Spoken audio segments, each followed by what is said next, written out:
السلام عليكم ورحمة الله وبركاته. بسم الله الرحمن الرحيم. الحمد لله رب العالمين، حمدا كثيرا طيبا مباركا فيه. اللهم صل على محمد وعلى آل محمد. يا أيها الذين آمنوا اتقوا الله حق تقاته ولا تموتن إلا وأنتم مسلمون. أما بعد فإن خير الكلام كلام الله وخير السنن سنن محمد صلى الله عليه وسلم وشر الأمور محدثاتها وكل محدثة بدعة وكل بدعة ضلالة وكل ضلالة في النار. أعوذ بالله من الشيطان الرجيم. بسم الله الرحمن الرحيم. بل تؤثرون الحياة الدنيا والآخرة خير وأبقى.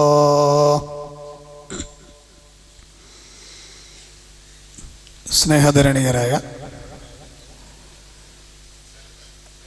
ആമുഖ സംസാരം നടത്തിയ ബഹുമാനനായ മുഹമ്മദ് അലി നജ്മി, കാലാവസ്ഥ പ്രതികൂലമായ സാഹചര്യമായിട്ട് പോലും അല്ലാഹുവിൻ്റെ ദീനിനോടുള്ള സ്നേഹം ഒന്നുകൊണ്ട് മാത്രം ഈ വീടിൻ്റെ ഉള്ളിൽ സംഘടിപ്പിച്ചിട്ടുള്ള ദീനി മജ്ലിസിലേക്ക്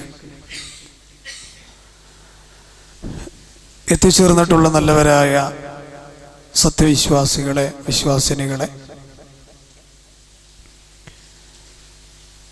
അല്ലാഹുവിൻ്റെ മഹത്തായ അനുഗ്രഹം കൊണ്ട് മാത്രമാണ് ഈ ഒരു ശാന്തഗംഭീരമായ ഗ്രാമപ്രദേശത്ത് അല്ലാഹുവിൻ്റെ ദീനിനെ കുറിച്ച് കൊണ്ട് സംസാരിക്കാൻ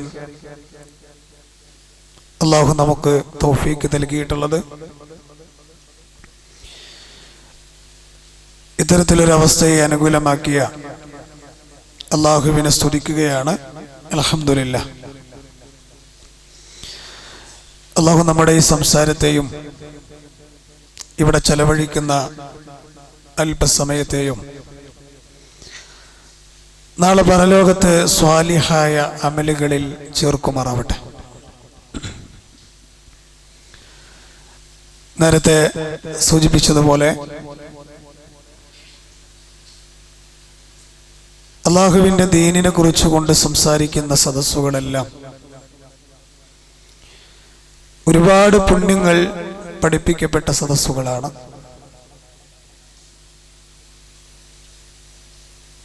ആ കൂട്ടത്തിൽപ്പെട്ട ഒന്നാണ് പാപമോചനങ്ങൾക്ക് കാരണമാകുന്ന സദസ്സുകളാണ്. നമ്മൾക്ക് വേണ്ടി ഇസ്തിഗ്ഫാർ തേടുന്നത് ഭൂമിയിലുള്ള എല്ലാ ജീവജാലങ്ങളുമാണ്. ഹബീബായ റസൂലുള്ളാഹി സ്വല്ലല്ലാഹു അലൈഹി വസല്ലമ വരെ ഇത്ര വരെ പറഞ്ഞു, മാളങ്ങളിലുള്ള ഉറുമ്പുകൾ വരെ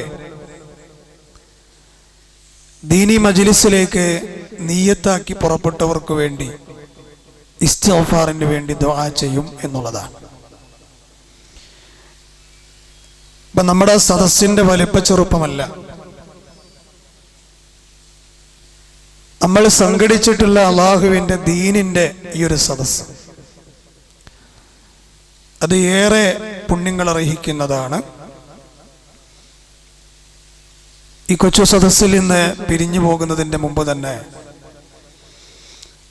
നമ്മുടെയൊക്കെ ജീവിതത്തിൽ വന്നുപോയ അരുതായ്മകൾ, പാപങ്ങൾ, പാപക്കറകൾ അല്ലാഹു നമുക്കെല്ലാം വിട്ടുപുറത്ത് നമ്മയെല്ലാം അവൻ സംസ്കരിക്കുമാറാവട്ടെ.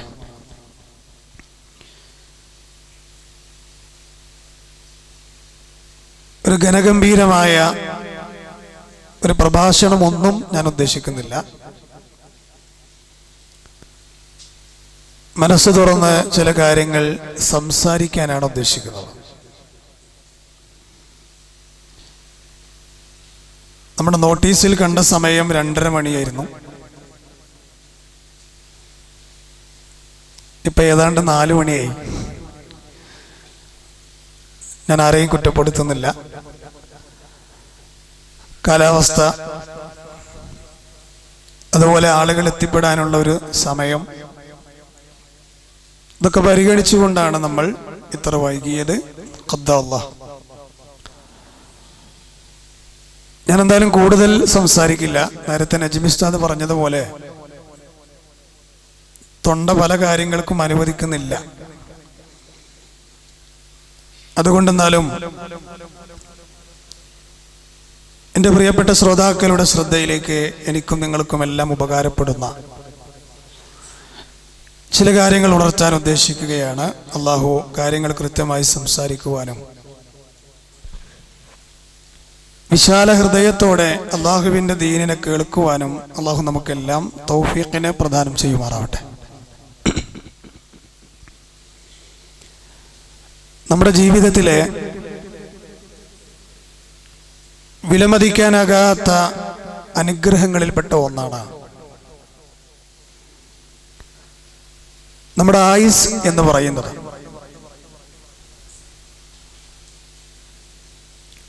ജീവിതത്തിൽ ഒരു ഗ്യാരണ്ടിയുമില്ലാത്ത ജീവിതമാണ് നമ്മൾ ഓരോരുത്തരും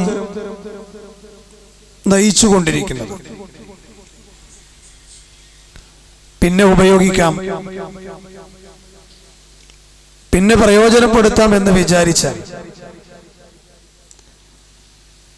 ഒരിക്കലും നമുക്കത് കിട്ടും എന്ന് ഉറപ്പില്ലാത്ത ഒരു അമൂല്യമായ നിധിയാണ് ജീവിതത്തിലെ സമയം എന്ന് പറയുന്നത്. മഹാന്മാരായ സലഫുകളൊക്കെ പറയുന്നുണ്ട്,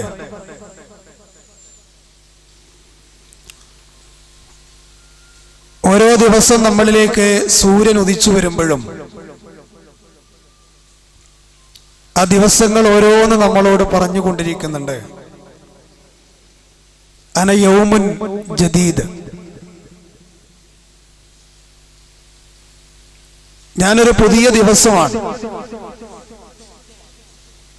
അതുകൊണ്ട് എന്നെ കാര്യമായ രൂപത്തിൽ നീ പ്രയോജനപ്പെടുത്തുക. ചുമരിൽ തൂക്കിയ ഘടികാരം ഒരിക്കലും നമുക്ക് വേണ്ടി കാത്തു നിൽക്കില്ല. ആ സമയത്തിനനുസരിച്ച് മുന്നോട്ട് നീങ്ങുക എന്നുള്ളതാണ് നമ്മുടെ ബാധ്യത. കഴിഞ്ഞ 2 ദിവസങ്ങൾക്ക് മുമ്പ് ഈ ഉള്ളവനോട് അവിടെ പ്രിയപ്പെട്ട ഒരു വ്യക്തി സൂചിപ്പിക്കുകയുണ്ടായി, 24 മണിക്കൂറൊന്നും തികയുന്നില്ല എന്നാണ്. ഒരുപക്ഷെ ഈ ഒരു കംപ്ലൈന്റ് ഇവിടെ ഇരിക്കുന്ന പല ആളുകളും അനുഭവിക്കുന്നുണ്ടാവും. ഈ 24 മണിക്കൂർ തന്നെയായിരുന്നു ലോകത്ത് ചരിത്രം എന്ന് പറയുന്ന മഹാത്ഭുതം സൃഷ്ടിച്ച സൂചിപ്പിച്ചു വന്നത്. ജീവിതമാകുന്ന ഈ മഹാ അവസരത്തെ കഴിവിന്റെ പരമാവധി ഉപയോഗപ്പെടുത്താൻ നമുക്ക് സാധ്യമാകണം. ഇല്ലെങ്കിൽ എന്താണ് കുഴപ്പമെന്ന് ചോദിച്ചാൽ, മരണസമയത്ത് ഒരു മനുഷ്യൻ നടത്തുന്ന വിലാപത്തിൽ അവന്റെ സമയത്തെക്കുറിച്ച് അവൻ സംസാരിക്കുന്നുണ്ട്. ജീവിതത്തിന്റെ ഏതെങ്കിലും ഒരു കോണിൽ വെച്ച് അല്ലാഹു നമ്മളിൽ നിശ്ചയിച്ചിട്ടുള്ള മരണമാകുന്ന തീരുമാനം നടപ്പിലാക്കപ്പെട്ടാൽ ക്രിയാത്മകമായി ജീവിതമാകുന്ന അവസരത്തെ ഉപയോഗപ്പെടുത്താത്തവർ പറയുന്നൊരു വാക്ക് ഖുർആൻ പറയുന്നത് ഇങ്ങനെയാണ്: റബ്ബി ലൗല അഖർതനി ഇലാ അജലിൻ ഖരീബ്, ഒരല്പസമയത്തേക്ക് കൂടി എന്നെ നീട്ടിത്തരുമോ എന്നാണ്. അവിടെ സമയമാണ് സംസാരിക്കുന്നത്, സമയത്തിന് വേണ്ടിയാണ് സംസാരിക്കുന്നത്. അതുപോലെ തന്നെയാണ് നാളെ ഖബറിൽ നിന്ന് എണീറ്റ് അള്ളാഹുവിന്റെ കോടതിയിലേക്ക് വരുമ്പോഴും ജീവിതമാകുന്ന മഹാ അനുഗ്രഹത്തിന്റെ ആ വൈതരണിയിൽ യഖൂലു യാ ലൈതനി ഖദ്ദംതു ലി ഹയാതി, ജീവിതത്തിൽ മുൻകൂട്ടി ഞാൻ നന്മകൾ ചെയ്തിരുന്നുവെങ്കിൽ എന്ന് മനുഷ്യർ വിലപിക്കുകയാണ്. ഇനി ആ മനുഷ്യന്റെ വിലാപം ചെന്ന് അവസാനിക്കുന്നത് എവിടെയാണ്? ദുർജനങ്ങൾക്ക് വേണ്ടി അള്ളാഹു ഒരുക്കി വെച്ചിട്ടുള്ള നരകത്തിലാണ്. അള്ളാഹു നമ്മെ കാത്തുരക്ഷിക്കുമാറാവട്ടെ. ആ നരകത്തിന്റെ തീജ്വാലകളിൽ അവൻ കടന്നെരിയുമ്പോ അള്ളാഹ് ആ ഒരു അവസ്ഥ പറഞ്ഞത് എന്താ? വഹും യസ്തരിഖൂന ഫീഹാ, നരകത്തിൽ അവർ അലമുറയിട്ട് കരയുമെന്നാണ്. ആ അലമുറയിട്ട് കരയുന്നതോടൊപ്പം അവർ അള്ളാഹുവോട് റിക്വസ്റ്റ് ചെയ്യുന്നത് എന്താണ്? ഞങ്ങളുടെ രക്ഷിതാവേ, ഈ നരകത്തിൽ നിന്ന് ഞങ്ങളെ ഒന്ന് പുറത്തു കടത്തി തരുമോ എന്നാണ്. എന്തിനു വേണ്ടിയാണ് അവർ അള്ളാഹുവിനോട് ആ ഒരു ചോദ്യം ചോദിക്കുന്നത്?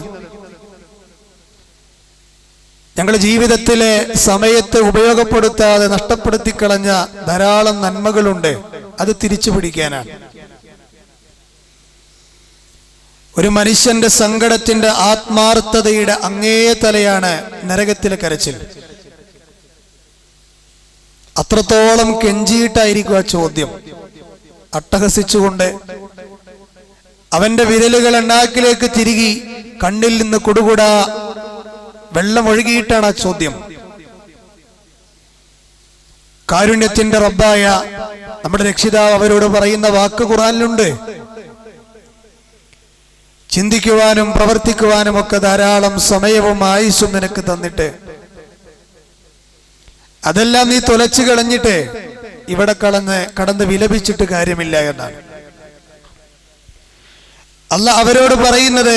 ഫദൂഖു എന്നാണ്, നിങ്ങൾ ആസ്വദിച്ചു കൊള്ളുക. പ്രിയപ്പെട്ട ശ്രോതാക്കളെ, നരകത്തിൽ എന്ത് ആസ്വാദനമാണുള്ളത്? ജ്വലിക്കുന്ന നരകത്തിന്റെ തീജ്വാലകളിൽ, അഗ്നിജ്വാലകളിൽ എന്താസ്വാദനം? പക്ഷെ അല്ലാഹു അവരെ മനസ്സിന്റെ അകങ്ങളിൽ കൂടുതൽ കൂടുതൽ വേദനിപ്പിക്കുന്ന വാക്കുകളാണ് അവരോട് പറയുക, നിങ്ങൾ ആസ്വദിച്ചു കൊള്ളുക എന്ന്. ഇൻഷാ അല്ലാഹ് അല്ലാഹു നമുക്ക് നൽകിയ സമയം ആരോഗ്യമുള്ള ശരീരത്തോടെ നമ്മൾ ജീവിച്ചു കൊണ്ടിരിക്കുകയാണ്. എപ്പോഴാണ് ഈ ജീവിതമാകുന്ന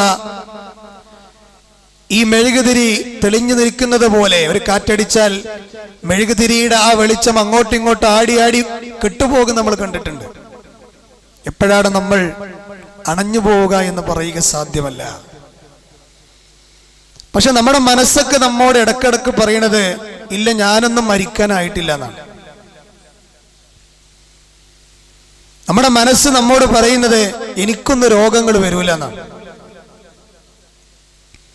നമ്മുടെ മനസ്സിനെ പറഞ്ഞ് സമാധാനിപ്പിക്കുന്നത്, എവിടൊക്കെയോ ദുരന്തങ്ങളും കലാപങ്ങളും പ്രശ്നങ്ങളും നടക്കുമ്പോ അതൊന്നും ഞങ്ങൾക്ക് വരൂല എന്നൊരു തോന്നലാണ്. ജീവിതത്തിന്റെ സന്തോഷങ്ങൾ വഴിമാറി സങ്കടത്തിന്റെ വഴിമാറി കൊടുക്കാൻ കൂടുതൽ സമയം വേണ്ട. എന്റെ നാട്ടിലുള്ള ഒരു പ്രിയപ്പെട്ട അയൽവാസി, ഞാൻ കഴിഞ്ഞ 2 പ്രാവശ്യങ്ങൾക്ക് മുമ്പ് നാട്ടിലേക്ക് പോയ സമയത്ത്, നമ്മുടെ നാട്ടിൽ ഒരു പലചരക്ക് കച്ചവടം നടത്തിയിരുന്നൊരു സുഹൃത്താണ്. നമ്മുടെ പള്ളികളുമായി കൂടുതൽ കാലമൊന്നുമല്ല, അനധിവിദൂരമായ ചെറിയ കാലയളവിൽ നമ്മുടെ പള്ളിയുമായി അടുത്തു വരുന്ന ഒരാളായിരുന്നു. ചെറിയൊരു വയറുവേദന, ഡോക്ടറെ ചെന്ന് കാണിച്ചപ്പോൾ ഡോക്ടർ പറഞ്ഞത് ഒരു മേജർ ടെസ്റ്റിംഗ് വേണമെന്നാണ്. ഒരു മേജർ ടെസ്റ്റിങ്ങിന് വിധേയമായപ്പോ ഡോക്ടർ റിസൾട്ട് കൊടുത്തത് വയറ്റിൽ ക്യാൻസർ ആണെന്നാണ്, ആമാശയത്തിൽ. ആമാശയത്തിലെ ക്യാൻസർ 1ാമത്തെ 2ാമത്തെ സ്റ്റേജ് പിടുത്തം വിട്ടിട്ടുണ്ട്. 3 കഴിഞ്ഞ് 4-ലെത്തിയിട്ടുണ്ട്. ഡോക്ടർ അയാൾ പഠിച്ച അറിവിന്റെ അടിസ്ഥാനത്തിൽ അയാളോട് പറഞ്ഞത്, കുടുംബക്കാരോട് പറഞ്ഞത്, 1 മാസത്തിലധികം ഇയാൾ ജീവിച്ചിരിക്കാൻ സാധ്യതയില്ല എന്നാണ്. ഞാൻ ഏതൊരു വ്യക്തിയെ കുറിച്ച് കൊണ്ടാണോ ഈ പറയുന്നത്, ആ വ്യക്തി ഇന്ന് ഖബറിലാണ്. ജീവിതത്തിലെ സുഖങ്ങളെല്ലാം നഷ്ടപ്പെട്ട്, സന്തോഷങ്ങളെല്ലാം നഷ്ടപ്പെട്ട്, അത് ദുഃഖങ്ങൾക്കും പ്രതിസന്ധികൾക്കും പരീക്ഷണങ്ങൾക്കും വഴിമാറാൻ കൂടുതലൊന്നും സമയം വേണ്ടെന്നപ്പോ ഞാൻ ഈ പറഞ്ഞത്. മറ്റൊരു അനുഭവം, കാസർഗോഡ് ജില്ലയിലെ മഞ്ചേശ്വരത്തിനടുത്തൊരു പ്രോഗ്രാം പള്ളിയുടെ മുറ്റത്ത്. ഈയുള്ളവൻ പ്രസംഗം കഴിഞ്ഞ് ഇറങ്ങിയപ്പോ എന്റെ അടുക്കലേക്ക് ഒരു വെള്ളക്കുപ്പായവും ഒരു കറുത്ത പാന്റും ഇട്ട് ഒരാൾ വന്നു. അയാളുടെ കഴുത്തിന്റെ വലതുഭാഗത്ത് പഞ്ഞി വെച്ച് കുറെ പ്ലാസ്റ്ററുകൾ വെള്ളക്കളറിൽ തലങ്ങും വലങ്ങും ഒട്ടിച്ചിട്ടുണ്ട്. അയാൾ എന്റെ കയ്യിൽ മുറുക്കെ പിടിച്ചിട്ട് പറഞ്ഞത്, ഉസ്താദേ, എന്റെ വീട് പള്ളിയിൽ നിന്നതാ കുറച്ചപ്പുറത്താണ്. എനിക്ക് കൂടുതൽ ആഗ്രഹങ്ങളൊന്നുമില്ല. 5 നേരം ഈ പള്ളിയിൽ മുടങ്ങാതെ ജമാഅത്തിന് വന്നിരുന്ന ആളാണ് ഞാൻ. ജീവിതത്തിന്റെ ഈ യാത്രയിൽ അള്ളാഹു എനിക്കൊരു ക്യാൻസർ തന്നു. അതിന്റെ കീമോയും അതിന്റെ ചികിത്സകളുമായി മുന്നോട്ട് പോകുമ്പോ പുറത്തിറങ്ങാൻ കഴിയാത്ത രൂപത്തിൽ മാസ്ക് ഒക്കെ ധരിച്ച് വീട്ടിലിങ്ങനെ ഇരിക്കുകയാണ്. നിങ്ങളെ പരിപാടി ഉണ്ടെന്ന് അറിഞ്ഞുകൊണ്ട് മാത്രം വന്നതാ.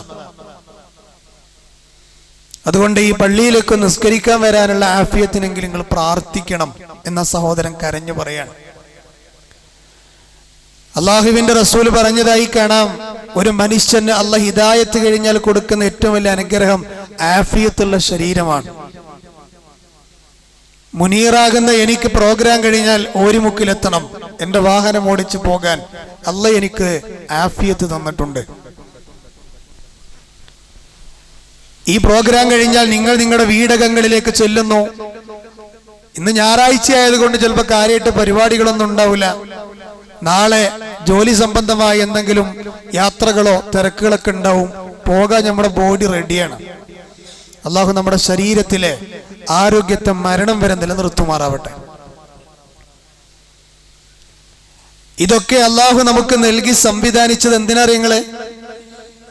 അള്ളാഹുവിനെ ഇബാദത്ത് ചെയ്യാൻ വേണ്ടിയാണ്. അവനിലേക്ക് കൂടുതൽ കൂടുതൽ മടങ്ങാൻ വേണ്ടിയാണ്. നമ്മുടെ ശരീരമാകുന്ന ഈ മഹാപ്രതിഭാസത്തിന്റെ മുകളിലുള്ള ഈ തലയുണ്ടല്ലോ, ഈ തലയുടെ വെയിറ്റ് 13 കിലോനാണെന്നാ ഏറ്റവും ചുരുങ്ങിയത്. ഏറ്റവും ചുരുങ്ങിയത് മനുഷ്യന്റെ കഴുത്തിന്റെ മേലെ സ്ഥാപിച്ചു വെക്കപ്പെട്ട ഈ തലയോട്ടിയും സംവിധാനങ്ങളും 13 കിലോനാണ് ഏറ്റവും ചെറിയ വെയിറ്റ് എന്നാണ്. പക്ഷേ നമ്മുടെ കഴുത്ത് അങ്ങോട്ടും ഇങ്ങോട്ടും തിരിക്കുമ്പോൾ ഒരിക്കൽ പോലും നമുക്ക് തോന്നിയിട്ടില്ല ഇത് അത്ര വെയിറ്റുള്ളൊരു സാധനമാണ്. അള്ളാഹു ഒരു മനുഷ്യന്റെ ബോഡിയെ സംവിധാനിച്ചിട്ടുള്ളത് അത്രത്തോളം സങ്കീർണമായിട്ടാണ്. ഒട്ടനവധി അനുഗ്രഹങ്ങൾ പറയേണ്ട, ഈ സമയം അതിന് പോരാ. വിശുദ്ധ ഖുർആൻ പറഞ്ഞത് എന്താണ്? വഫീ അൻഫുസികും അഫലാ തുബ്സിറൂൻ. നിങ്ങൾ നിങ്ങളുടെ ശരീരത്തിലേക്ക് തന്നെ നോക്കുന്നില്ലേ? മഹാത്ഭുതങ്ങളുടെ കലവറയല്ലേ മനുഷ്യന്റെ തൊലിയാകുന്ന ശരീരത്തിലെ ഏറ്റവും വലിയ അവയവം. ഈ തൊലിയൊന്ന് മുറിച്ചാൽ അതിൻ്റെ ഉള്ളിൽ നിന്ന് ബ്ലഡ് വരുന്നുണ്ട്. വേറെ പ്രശ്നങ്ങളൊന്നുമില്ലെങ്കിൽ ആ ബ്ലഡ് അതിൻ്റെ ഉള്ളിൽ കൃത്യമായി കവർ ചെയ്ത് വെച്ചിരിക്കുകയാണ്. വിശുദ്ധ ഖുർആൻ ഈ അനുഗ്രഹങ്ങളൊക്കെ തന്ന റബ്ബ് പറഞ്ഞത് ഒറ്റ കാര്യം മാത്രമാണ്, വമാ ഖലഖതുൽ ജിന്ന വൽ ഇൻസ ഇല്ലാ ലിയഅ്ബുദൂൻ. ജിന്നുവർഗത്തെയും മനുഷ്യവർഗത്തെയും ഞാൻ സൃഷ്ടിച്ചിട്ടില്ല എന്നെ ഇബാദത്ത് ചെയ്യാനല്ലാതെ എന്നാണ്. ആ ഇബാദത്തിന്റെ ഭാഗമായിട്ടാണ് ഇന്ന് നമ്മൾ ഇവിടെ എത്തിയിട്ടുള്ളത്. ആ ഇബാദത്തിന്റെ ഭാഗമായിട്ടാണ് ഇന്ന് നമ്മൾ നമസ്കരിച്ച ളുഹർ.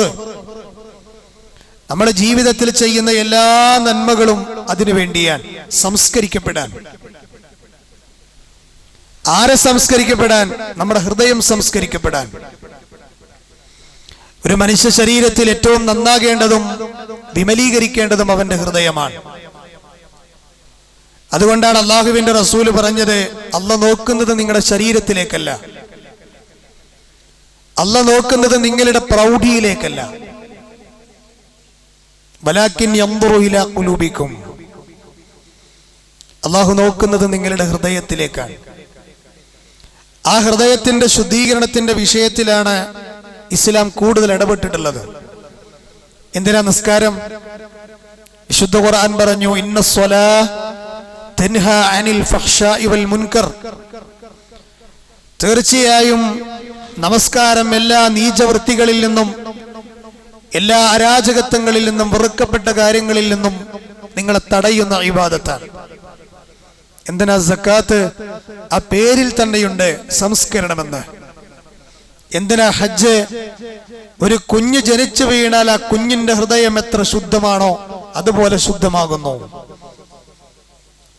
ജീവിതത്തിലെ എല്ലാ നന്മകളും അതിനുവേണ്ടിയാണ്, ഹൃദയത്തിന്റെ ശുദ്ധീകരണം.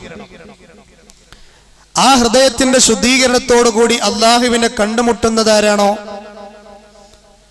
അവർക്ക് മാത്രമേ വിജയമുള്ളൂ എന്ന് ഖുർആൻ പറഞ്ഞു കഴിഞ്ഞു. നമ്മളൊക്കെ ദുനിയാവിൽ അഹങ്കരിക്കാറുള്ളതും അഭിമാനം കൊള്ളാറുള്ളതും രണ്ട് അനുഗ്രഹങ്ങൾ കൊണ്ടാണ്. ഒന്ന്, നല്ല മക്കൾ, എന്തിനും പോന്ന മക്കൾ. അതുപോലെ തന്നെ കുഴപ്പമില്ലാത്ത രൂപത്തിലൊരു നീക്കിരിപ്പുണ്ട്, സമ്പത്തുണ്ട്. ഖുർആൻ പറഞ്ഞു അത് രണ്ടും പരലോകത്ത് ഉപകാരപ്പെടൂല എന്നാണ്. അത് വേണ്ട രൂപത്തിൽ ഇവിടുന്ന് പ്രയോജനപ്പെടുത്തിയാൽ ഉപകാരപ്പെടും. യൗമ ലാ യൻഫഉ മാലുൻ വലാ ബനൂൻ ഇല്ലാ മൻ അത്തല്ലാഹ ബിഖൽബിൻ സലീം. രക്ഷപ്പെട്ട മനസ്സുമായി ഹൃദയവുമായി അള്ളാഹുവിനെ കണ്ടുമുട്ടിയവരാരാണോ അവർക്കാകുന്നു രക്ഷയുള്ളത്. ഖൽബുൻ സലീം എന്ന് പറയുന്ന ആ ഭാഗത്തെ വിശദീകരിച്ച് മഹാനായ ഖത്താദ എന്ന് പറയുന്ന താബഈ പണ്ഡിതൻ പറഞ്ഞത് ഇങ്ങനെയാണ്, ശിർക്ക് ചെയ്യാത്ത ഹൃദയം എന്നാണ്. ഒരു മനുഷ്യൻ അവന്റെ രക്ഷിതാവിനോട് ചെയ്യുന്ന വലിയ നന്ദികേടാണ് അള്ളാഹുവിൽ പങ്കുചേർക്കൽ. അള്ളാഹുവിൽ പങ്കുചേർക്കുക എന്ന് പറഞ്ഞ അതിന്റെ ഡെഫിനിഷൻ എന്താണ്? അള്ളാഹുവിന്റെ ദാത്തിലോ അവന്റെ സിഫാത്തിലോ അവന്റെ അഫ്ആലിലോ അവനിൽ സമന്മാരെ നിശ്ചയിക്കലാണ്. അള്ളാഹു ഏകനാണ് എന്ന് വിശ്വസിക്കുന്നവരാ നമ്മൾ. രണ്ടല്ലെന്ന് ആരും പറയണില്ല, അതിൽ മുസ്ലിങ്ങൾക്ക് ആർക്കും തർക്കമില്ല. പക്ഷെ അള്ളാഹുവിന്റെ സിഫാത്തുകളിൽ അവന്റെ മാത്രം വിശേഷണങ്ങളിൽപ്പെട്ട ഒന്നാണ് അവനെല്ലാം കേൾക്കുന്നവനാണ് എന്ന്. അള്ളാഹുവിന്റെ വിശേഷണങ്ങളുടെ പ്രത്യേകത എന്താണെന്നറിയോ പ്രിയപ്പെട്ടവരെ? ഒരു സെക്കൻഡ് നേരം പോയിട്ട് ഒരു മൈക്രോ സെക്കൻഡ് നേരത്തേക്ക് പോലും അള്ളാഹു ആ വിശേഷണം അവന്റെ സൃഷ്ടികൾക്ക് കൊടുക്കൂല എന്നാണ്. അള്ളാഹുവിന്റെ വിശേഷണങ്ങളിൽപ്പെട്ട ഒന്നാണെന്ത്? അള്ളാഹ് എല്ലാം കേൾക്കുന്നുള്ളത്. നമ്മളെല്ലാം കേൾക്കുവോ? ഇല്ല. നമ്മൾക്ക് കേൾക്കും, എല്ലാം കേൾക്കൂല. ഒരു നാലാൾ ഒരുമിച്ച് ഒരേ വിഷയം ഒരാളോട് പറഞ്ഞ് നമ്മൾ എന്താ പറയാ?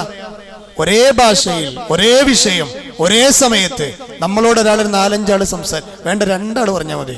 നമ്മളെന്താ പറയാ? ആരെങ്കിലും ഒരാൾ പറയുന്ന പറയാ, അല്ലേ? അത്രത്തോളം ദൗർബല്യരാണ് നമ്മൾ. എന്നാൽ അല്ലാഹു സുബ്ഹാനഹു വ തആലയെ കുറിച്ച് ഖുർആൻ പറഞ്ഞെന്താ? വഹുവ സമീഉൽ അലീം, അവനെല്ലാം അറിയുന്നവനും എല്ലാം കേൾക്കുന്നവനുമാണ്.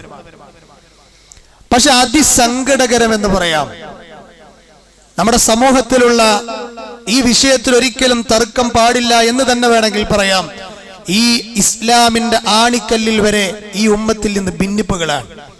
അള്ളാഹുവിനോട് മാത്രം പ്രാർത്ഥിക്കുക എന്ന് പറഞ്ഞാൽ ജനങ്ങൾക്ക് അത് ഉൾക്കൊള്ളാൻ കഴിയണില്ല.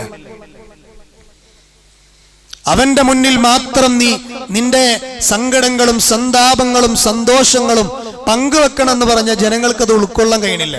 എന്തോ ഒരു വാശി പോലെയാണ് മനുഷ്യന്മാർക്ക്. കൂടുതൽ കൂടുതൽ ശിർക്കിന്റെ തലങ്ങൾ തേടി പോവുകയാണ്. 3-4 ദിവസങ്ങൾക്ക് മുമ്പ് മരണപ്പെട്ടൊരു ഖുറാത്തങ്ങൾ, ഈ പേര് പറയുമ്പോ തന്നെ നിങ്ങൾ മനസ്സിക്കിടി അയാളെ ഖബറിന്റെ പരിണാമങ്ങൾ ഇങ്ങനെ കടന്നുപോയിട്ടുണ്ടാവും. ആദ്യ ദിവസം ഒരു പച്ചയായ മണ്ണ് വിരിച്ച ഖബർ, രണ്ടാമത്തെ ദിവസം അത് വേറൊരു രൂപം, മൂന്നാമത്തെ ദിവസമായപ്പോഴേക്ക് മറ്റൊരു രൂപം, നാലാമത്തെ ദിവസമായപ്പോഴേക്ക് അതൊരു ഒറിജിനൽ ജാറമായി മാറി. അതിന്റെ പരിസരത്ത് മറ്റു മഖബറകളിൽ നടക്കുന്ന ശിർക്കിന്റെ പ്രവൃത്തികൾ എന്താണോ, മരിച്ചിട്ട് ഖബറിൽ കൊണ്ടുപോയി വെച്ച് പച്ചമണ്ണിന്റെ മണം മാറുന്നതിന്റെ മുന്നേ അവിടെ ഇബാദത്തുകൾ തുടങ്ങി. കുപ്പി വെക്കുകയാണ് ഖബറുമേ, എന്നിട്ട് പൊക്കിയെടുക്കുകയാണ് ബറക്കത്തിന് വേണ്ടി. ജാറപ്പുതപ്പിൽ തൊടുകയാണ്, നെഞ്ചിൽ തടവുകയാണ് ബറക്കത്തിന് വേണ്ടി. അദ്ദേഹത്തോട് വിളിച്ചു തേടുകയാണ് സങ്കടങ്ങൾ. കണ്ടോ എന്താ മനുഷ്യർക്ക് സംഭവിച്ചു പോണത്? ഇവിടങ്ങളിലെല്ലാം ഈ സമൂഹത്തെ പറഞ്ഞ് തെറ്റിദ്ധരിപ്പിക്കാൻ പണ്ഡിതന്മാരെ ഇറക്കി വിട്ടുകയാണ്. ഓലെന്താ സമൂഹത്തോട് പറയണേ? നിങ്ങൾ എവിടുന്ന് മൗലിയാക്കന്മാരെ വിളിച്ചോ, അത് കേൾക്കാനുള്ള കഴിവല്ല കൊടുത്തേക്കണേ. ഞാൻ നേരത്തെ പറഞ്ഞില്ലേ, അള്ളാന്റെ ഏത് സിഫത്തും ഒരു സെക്കൻഡ് നേരത്തേക്ക് പോലും അള്ളാഹു മഹാന്മാർക്ക് കൊടുക്കൂല. അങ്ങനെ കഴിഞ്ഞു പോയ ലോകത്ത് ഒരാൾ പോലുമില്ല കൂട്ടരെ. പക്ഷെ നമ്മളെ ചില നാട്ടിലുള്ള മാലമൗലിദുകൾ ഇങ്ങനെ എടുത്തു നോക്കിയാല് അതിലൊരു വരി എന്താ നിങ്ങള്, വല്ല നിലത്തിന്നും എന്നെ വിളിപ്പോർക്ക് ബായി കൂടെ അത് ഉത്തീരം ചെയ്യും ഞാൻ എന്നോ പറഞ്ഞാണ്. നമുക്കൊക്കെ ഉള്ളൊരു സമാധാനം അതിന്റെ അവസാനത്തിൽ ഓവർ ഉണ്ട് എന്നുള്ളതാണ്. അത് എഴുതിയ ആൾക്ക് തന്നെ മനസ്സിലാക്കിയിട്ട് കുറച്ച് ഓവറാണ്. അതെല്ലാ വരിയിലും ഉണ്ട്. അങ്ങനെ എത്ര വരികളുണ്ടെന്നറിയും മുഹ്യിദ്ദീൻ മലയിൽ. ഇസ്ലാമിന്റെ ആണിക്കല്ല് തന്നെ പൊളിച്ചു കളഞ്ഞില്ലേ, തകർത്ത് കളഞ്ഞില്ലേ. എവിടുന്ന് വിളിച്ചാലും കേൾക്കാൻ ഷെയ്ഖ് അബ്ദുൽ ഖാദിർ ജീലാനിക്ക് കഴിവുണ്ട്. അത് അദ്ദേഹം പറഞ്ഞിക്കണോ? അദ്ദേഹത്തിന് അത് പറയാൻ അവകാശമുണ്ടോ? അപ്പൊ ഈ ഒരു വല്ലാത്തൊരവസ്ഥയിലേക്ക് സമൂഹം എത്തിപ്പെടുമ്പോൾ ശിർക്ക് കലർന്ന ഹൃദയവുമായിട്ടാണ് പലരും ജീവിച്ചുകൊണ്ടിരിക്കുന്നത്. എന്താ കാര്യം?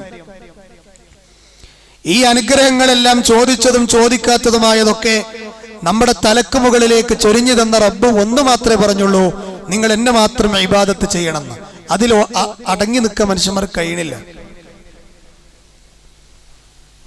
യുഎഇയിലൊരു സംഭവം ഉണ്ടായി. ഒരു ഓഫീസ് ജോലിക്കാരനായ ഒരു സഹോദരൻ രാവിലെ ഓഫീസിലേക്ക് പോയതാണ്. എന്തോ ഒരു സാധനം മറന്നു. പെട്ടെന്ന് അദ്ദേഹത്തിന് തിരിച്ചു വരേണ്ടത്. സാധാരണ പോയാല് വൈകുന്നേരം തിരിച്ചു വരുള്ളൂ. തിരിച്ചു വന്നിട്ട് ഫ്ലാറ്റിന്റെ ഡോറ് മുട്ടിയപ്പോ ഡോറ് തുറക്കണില്ല. എന്തോ സംശയം തോന്നി അയാള് ശക്തമായിട്ട് തള്ളിയപ്പോ അത് തുറന്നു. അതിന്റെ ഉള്ളിൽ തന്റെ ഭാര്യയുടെ കൂടെ കണ്ടത് അപ്പുറത്തെ റൂമിലുള്ള ഒരു യുവാവിനെയാണ്. ഇതുണ്ടായ സംഭവമാണ്. ഇത് കണ്ടിട്ട് രണ്ടാമതൊന്നും ചോദിക്കാൻ നിന്നില്ല. അടുക്കളയിൽ ഉണ്ടായിരുന്ന ഒരു മൂർച്ചയുള്ള കത്തി എടുത്തിട്ട് ഭാര്യയെ കൊല്ലണം എന്നുള്ള നിയ്യത്ത് തന്റെ കത്തി വീശിയതാ. പക്ഷേ ആ ഭാര്യ ആ വെട്ടുതെടുത്തത് കയ്യിലുണ്ടായിരുന്ന 2 വയസ്സായ കുഞ്ഞിനെ കൊണ്ടാണ്. കുഞ്ഞിന്റെ കഴുത്ത് മുറിഞ്ഞു, കുഞ്ഞു മരിച്ചു. അയാളെ ഈ മൃഗീയമായ ഒരവസ്ഥയിലേക്ക് കൊണ്ടെത്തിക്കാൻ എന്തായിരുന്നു കാരണം? അതാണ് പോയിന്റ്.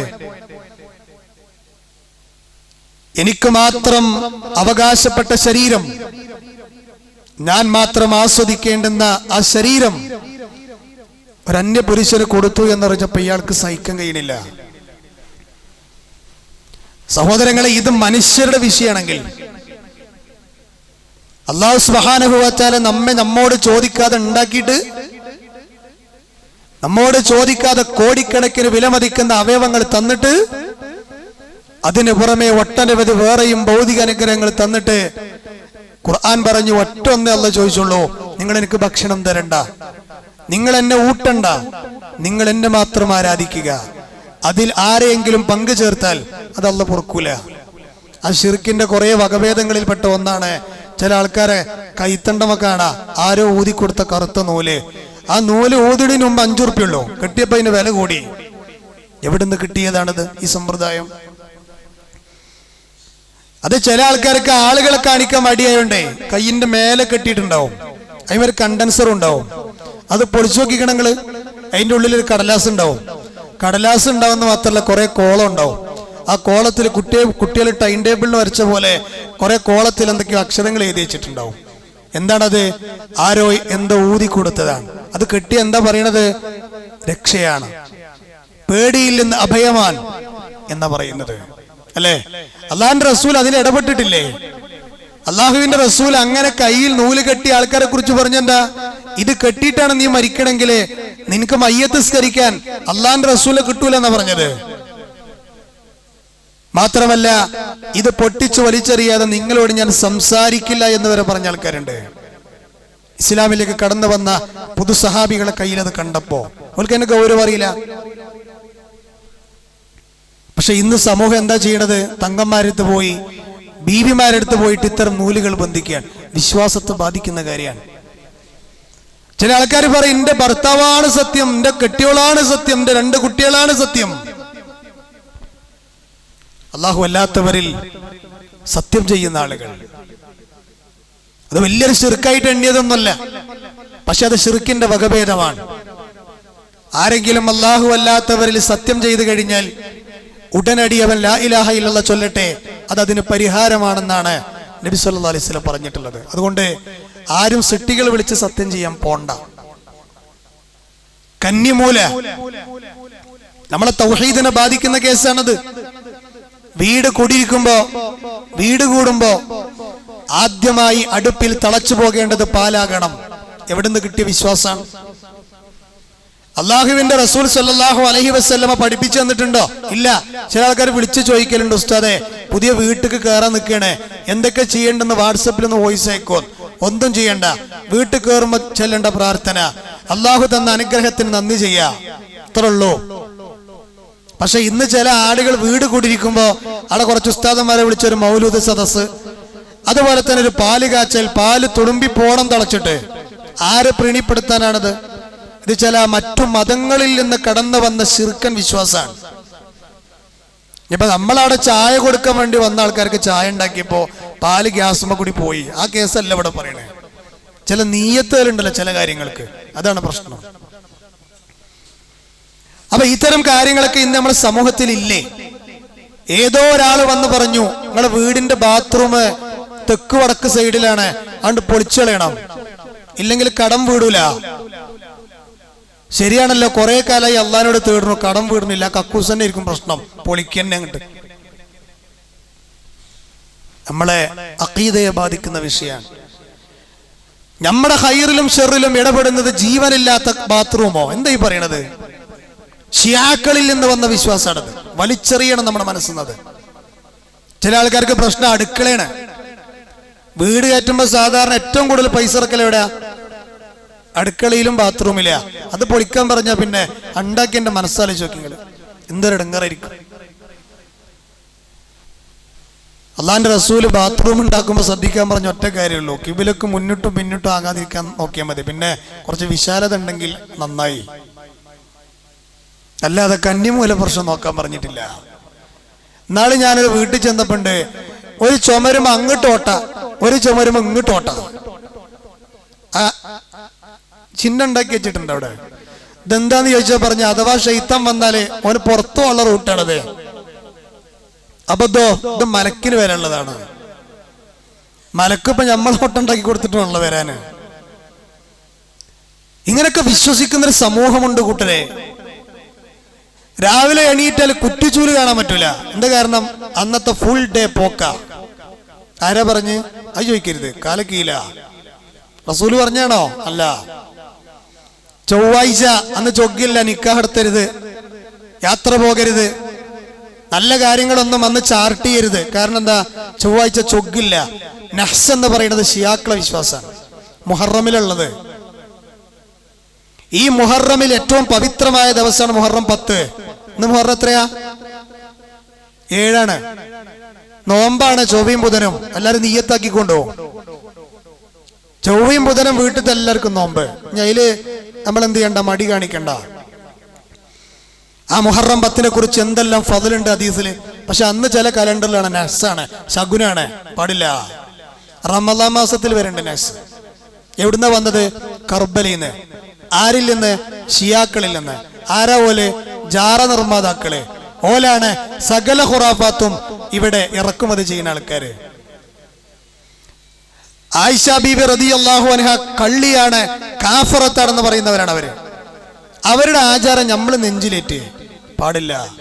ഉമ്മമാരെ, ഇതൊരു ക്ലാസ് ആയിട്ട് കേൾക്കാതെ നമ്മളെ വിശ്വാസത്തെ അതൊക്കെ നമ്മളെ മനസ്സിന്ന് എടുത്ത് വലിച്ചെറിഞ്ഞിട്ടായിരിക്കണം ഇന്ന് ഇവിടുന്ന് പോകേണ്ടത്. ഇന്ന് കടയിൽ കച്ചവടക്കാരും വന്നില്ല. ഒരു കച്ചവടക്കാരൻ പറയണേ, എന്താ കാരണം? ഇരുന്നിങ്ങനെ ആലോചിച്ച് പറഞ്ഞു, ഇന്ന് ഞാൻ കണ്ട മോന്ത ഓന്റെയാണ്, വെറുതെ അല്ല. ഇന്ന് ഞാൻ കണ്ട മുഖം ഓന്റേതാണ്, വെറുതെ അല്ല. എന്റെ മരുമകൾ, രണ്ടാമത്തെ മരുമകൾ വന്നതിന് ശേഷമാണ് ഇവിടെ അഭിവൃദ്ധി തുടങ്ങിയത്. ഇതൊക്കെ ആരാ പറയണത്? തൗഹീദ് നെഞ്ചിലേറ്റിയ, അത് നെഞ്ചിലേറ്റേണ്ടുന്ന ആളുകളായി പറയണത്. ഒരിക്കലും നമ്മൾ അങ്ങനെ ആകാൻ പാടില്ല. ഇത് ഞാൻ എന്തിനാ പറഞ്ഞത്? ഇപ്പോ 2 ദിവസങ്ങൾക്ക് മുമ്പ് ഒരു സഹോദരൻ പറഞ്ഞു, മഹാന്മാരോടുള്ള ഞങ്ങളെ ആദരവാണ് ഞങ്ങൾ ഈ പ്രകടിപ്പിച്ചുകൊണ്ടിരിക്കുന്നത്. എന്ത്? ഓരോട് തേടുക, അവരെ മുമ്പിൽ ചെന്ന് സുജൂദ് ചെയ്യുക, സങ്കടങ്ങൾ വിളിച്ചു പറയുക എന്നുള്ളത്. അപ്പൊ ഈ ആദരവ് എന്ന് കേട്ടപ്പോ എനിക്ക് ആദ്യം ഓർമ്മ വന്നത് ആരോ നിങ്ങള്? മഹാനായ നൂഹ് നബിയുടെ ജനതയെയാണ്. നൂഹ് നബിയുടെ ജനതയിൽ ഉണ്ടായിരുന്ന ആ 5 മഹാന്മാരെ ആദരിച്ച് ആ ജനത എവിടെ എത്തി? ശിർക്കിലെത്തി. ആ ആദരവിന്റെ കാരണത്താൽ തന്നെയാണ് ഒന്നാമത്തെ ജനറേഷനിൽ ആ 5 മഹാന്മാരും ഒരു കൊല്ലത്തിൽ മരണപ്പെട്ടു പോയപ്പോ മനുഷ്യ മനസ്സുകളിൽ ഉണ്ടായിരുന്ന സങ്കടത്തെ ശൈത്താൻ ഉപയോഗപ്പെടുത്തിയത് എങ്ങനെയാണ്? ഇവരുടെ 5 പേരുടെയും രൂപം നിങ്ങൾ ഉണ്ടാക്കി വെക്കണം എന്ന് പറഞ്ഞിട്ടാണ്. ഇബ്നു അബ്ബാസ് തങ്ങൾ പറയുന്നുണ്ട്.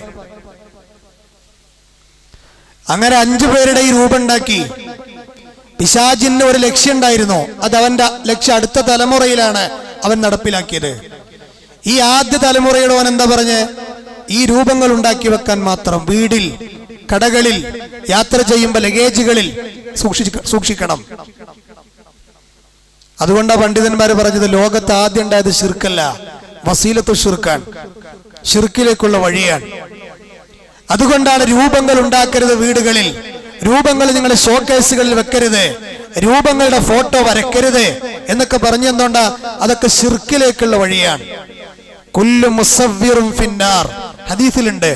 എല്ലാം ചിത്രവരയന്മാരും രൂപമുണ്ടാക്കുന്നവരും നരകത്തിന്റെ കുണ്ടാരത്തിലാണ്, അവരുണ്ടാക്കിയ വസ്തുവിന്റെ കൂടെ. ചില വീട്ടിൽ കയറി ചെന്ന കാണാ ഷോക്കേസില് 2 ആനകൾ ഇങ്ങനെ തുമ്പിക്കൈ പിടിച്ചിരിക്കണതും, പിന്നെ കുതിര ഇങ്ങനെ ചാടാൻ നിൽക്കണതും, പിന്നെ വേറെന്തെല്ലാം രൂപങ്ങള് എടുത്തു മാറ്റണം. അള്ളാഹുവിന്റെ റസൂല് പറഞ്ഞത് രൂപങ്ങളുള്ള വീട്ടിലേക്ക് റഹ്മത്തിന്റെ മലക്കല്ല വരിക, ശൈത്താന വരിക എന്നാണ്. ഗൗരവല്ലേ? ആ വീട്ടിൽ സമാധാനം ഉണ്ടാവോ? അള്ളാഹുവിന്റെ റസൂല് പറഞ്ഞു, പട്ടിയെ വളർത്തുന്ന വീട്ടിക്ക് റഹ്മത്തിന്റെ മലക്ക് വരില്ല എന്നാണ്. ഇതേ ഹദീസിലുള്ളതാണ്. മിഞ്ഞാന്ന് ഒരാൾ പറഞ്ഞിട്ട് പട്ടിക്ക് തീറ്റ കൊടുക്കാനാണ്, എല്ല് കളയണ്ട. എന്തിനപ്പോ പട്ടിനെ വളർത്തിയേ? പട്ടിയെ വളർത്താൻ 3 കാര്യങ്ങൾക്ക്. ഒന്ന്, കൃഷി ആവശ്യങ്ങൾക്ക് വേണ്ടി കാവൽ നിൽക്കാൻ. പൊതുസ്വത്ത് നമ്മുടെ വീട്ടിൽ ആരെങ്കിലും ഏൽപ്പിക്കാൻ തന്നിക്കണേ അതിന് കാവൽ നിൽക്കാൻ. വേട്ടക്ക്.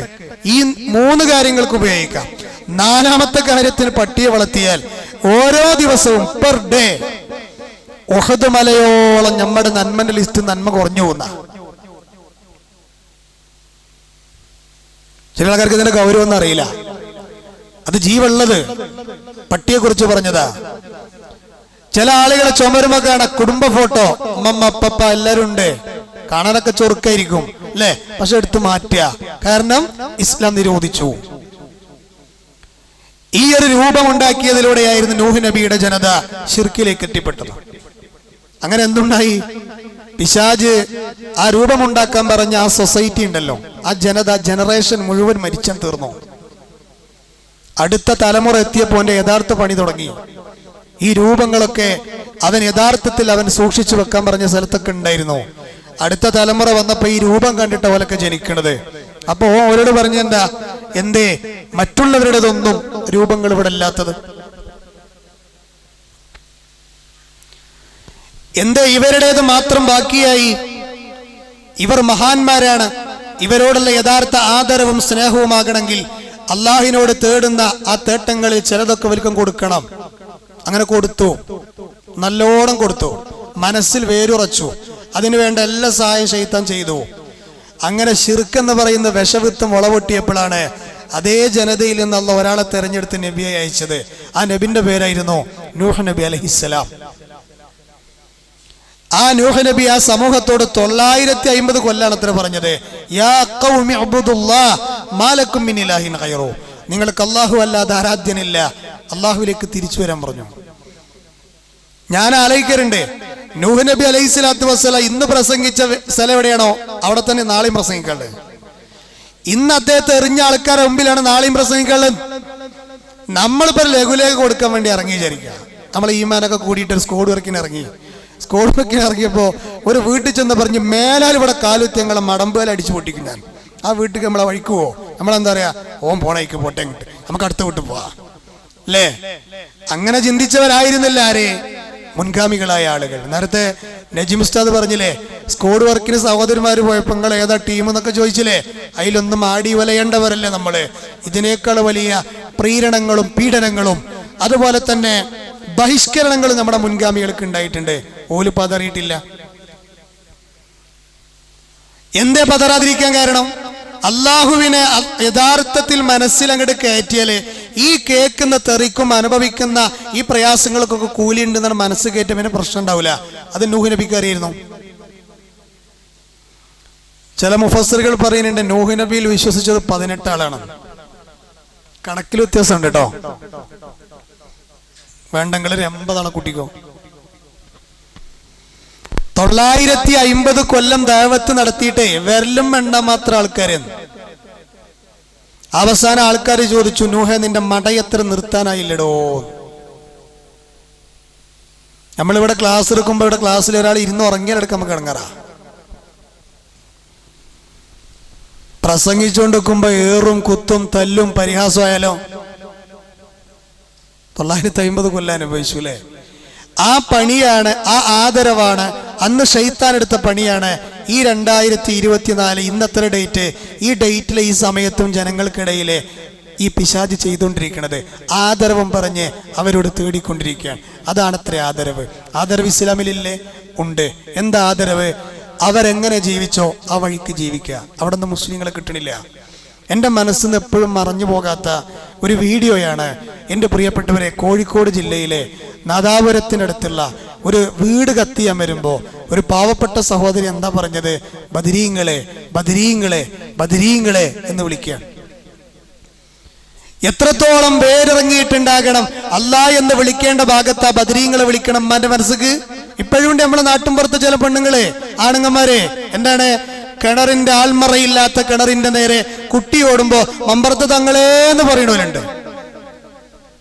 എൻ്റെ നാട്ടില്, പിന്നെ ഓരോ നാട്ടിലും ഓരോ ഔലിയാക്കന്മാരാണ്.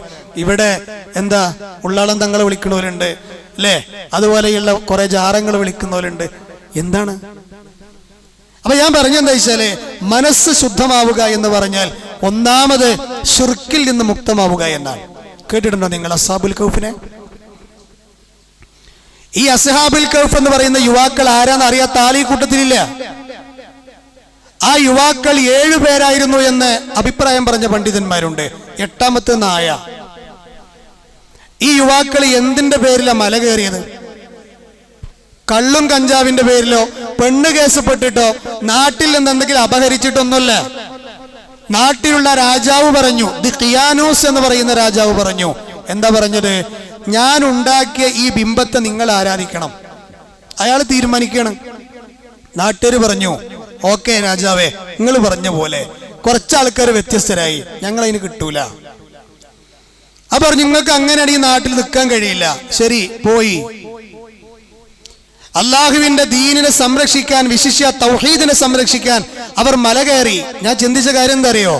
ആ രാജാവിന്റെ നാട്ടിലുള്ള മലയുടെ മുകളിലെ ഗുഹയിൽ തന്നെയായിരുന്നു അവർ കടന്നിരുന്നത്. പക്ഷെ ഓൾക്ക് അവിടെ പോകാനുള്ള മനസ്സല്ല കൊടുത്തില്ല. ഏതുപോലെ മുത്തനബി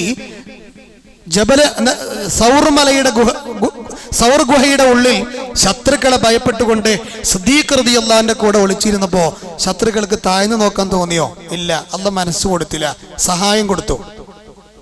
അല്ലെങ്കിൽ എന്താ, മക്കന്റെ എല്ലാ പരിസരത്തും ചെന്ന ഓൽക്കെന്തേ ഒന്ന് താണു നോക്കാൻ തോന്നാതിരുന്നേ?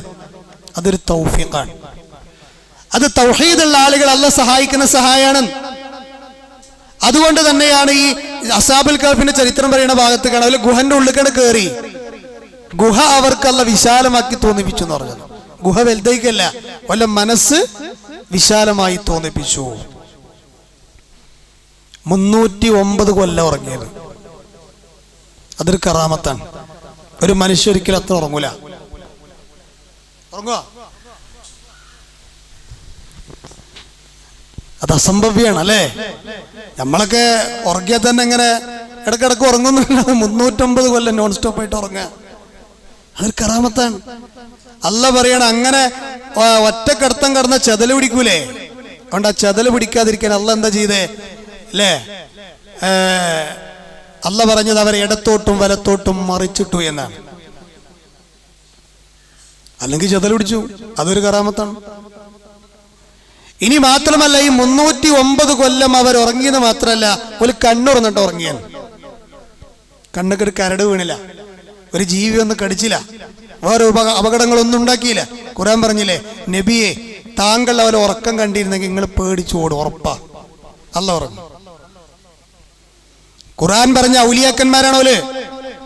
ആ അസ്ഹാബുൽ കഹ്ഫിന്റെ ചരിത്രം പറയുന്ന ഭാഗത്ത് കാണാം, 309 കൊല്ലം ഉറങ്ങി.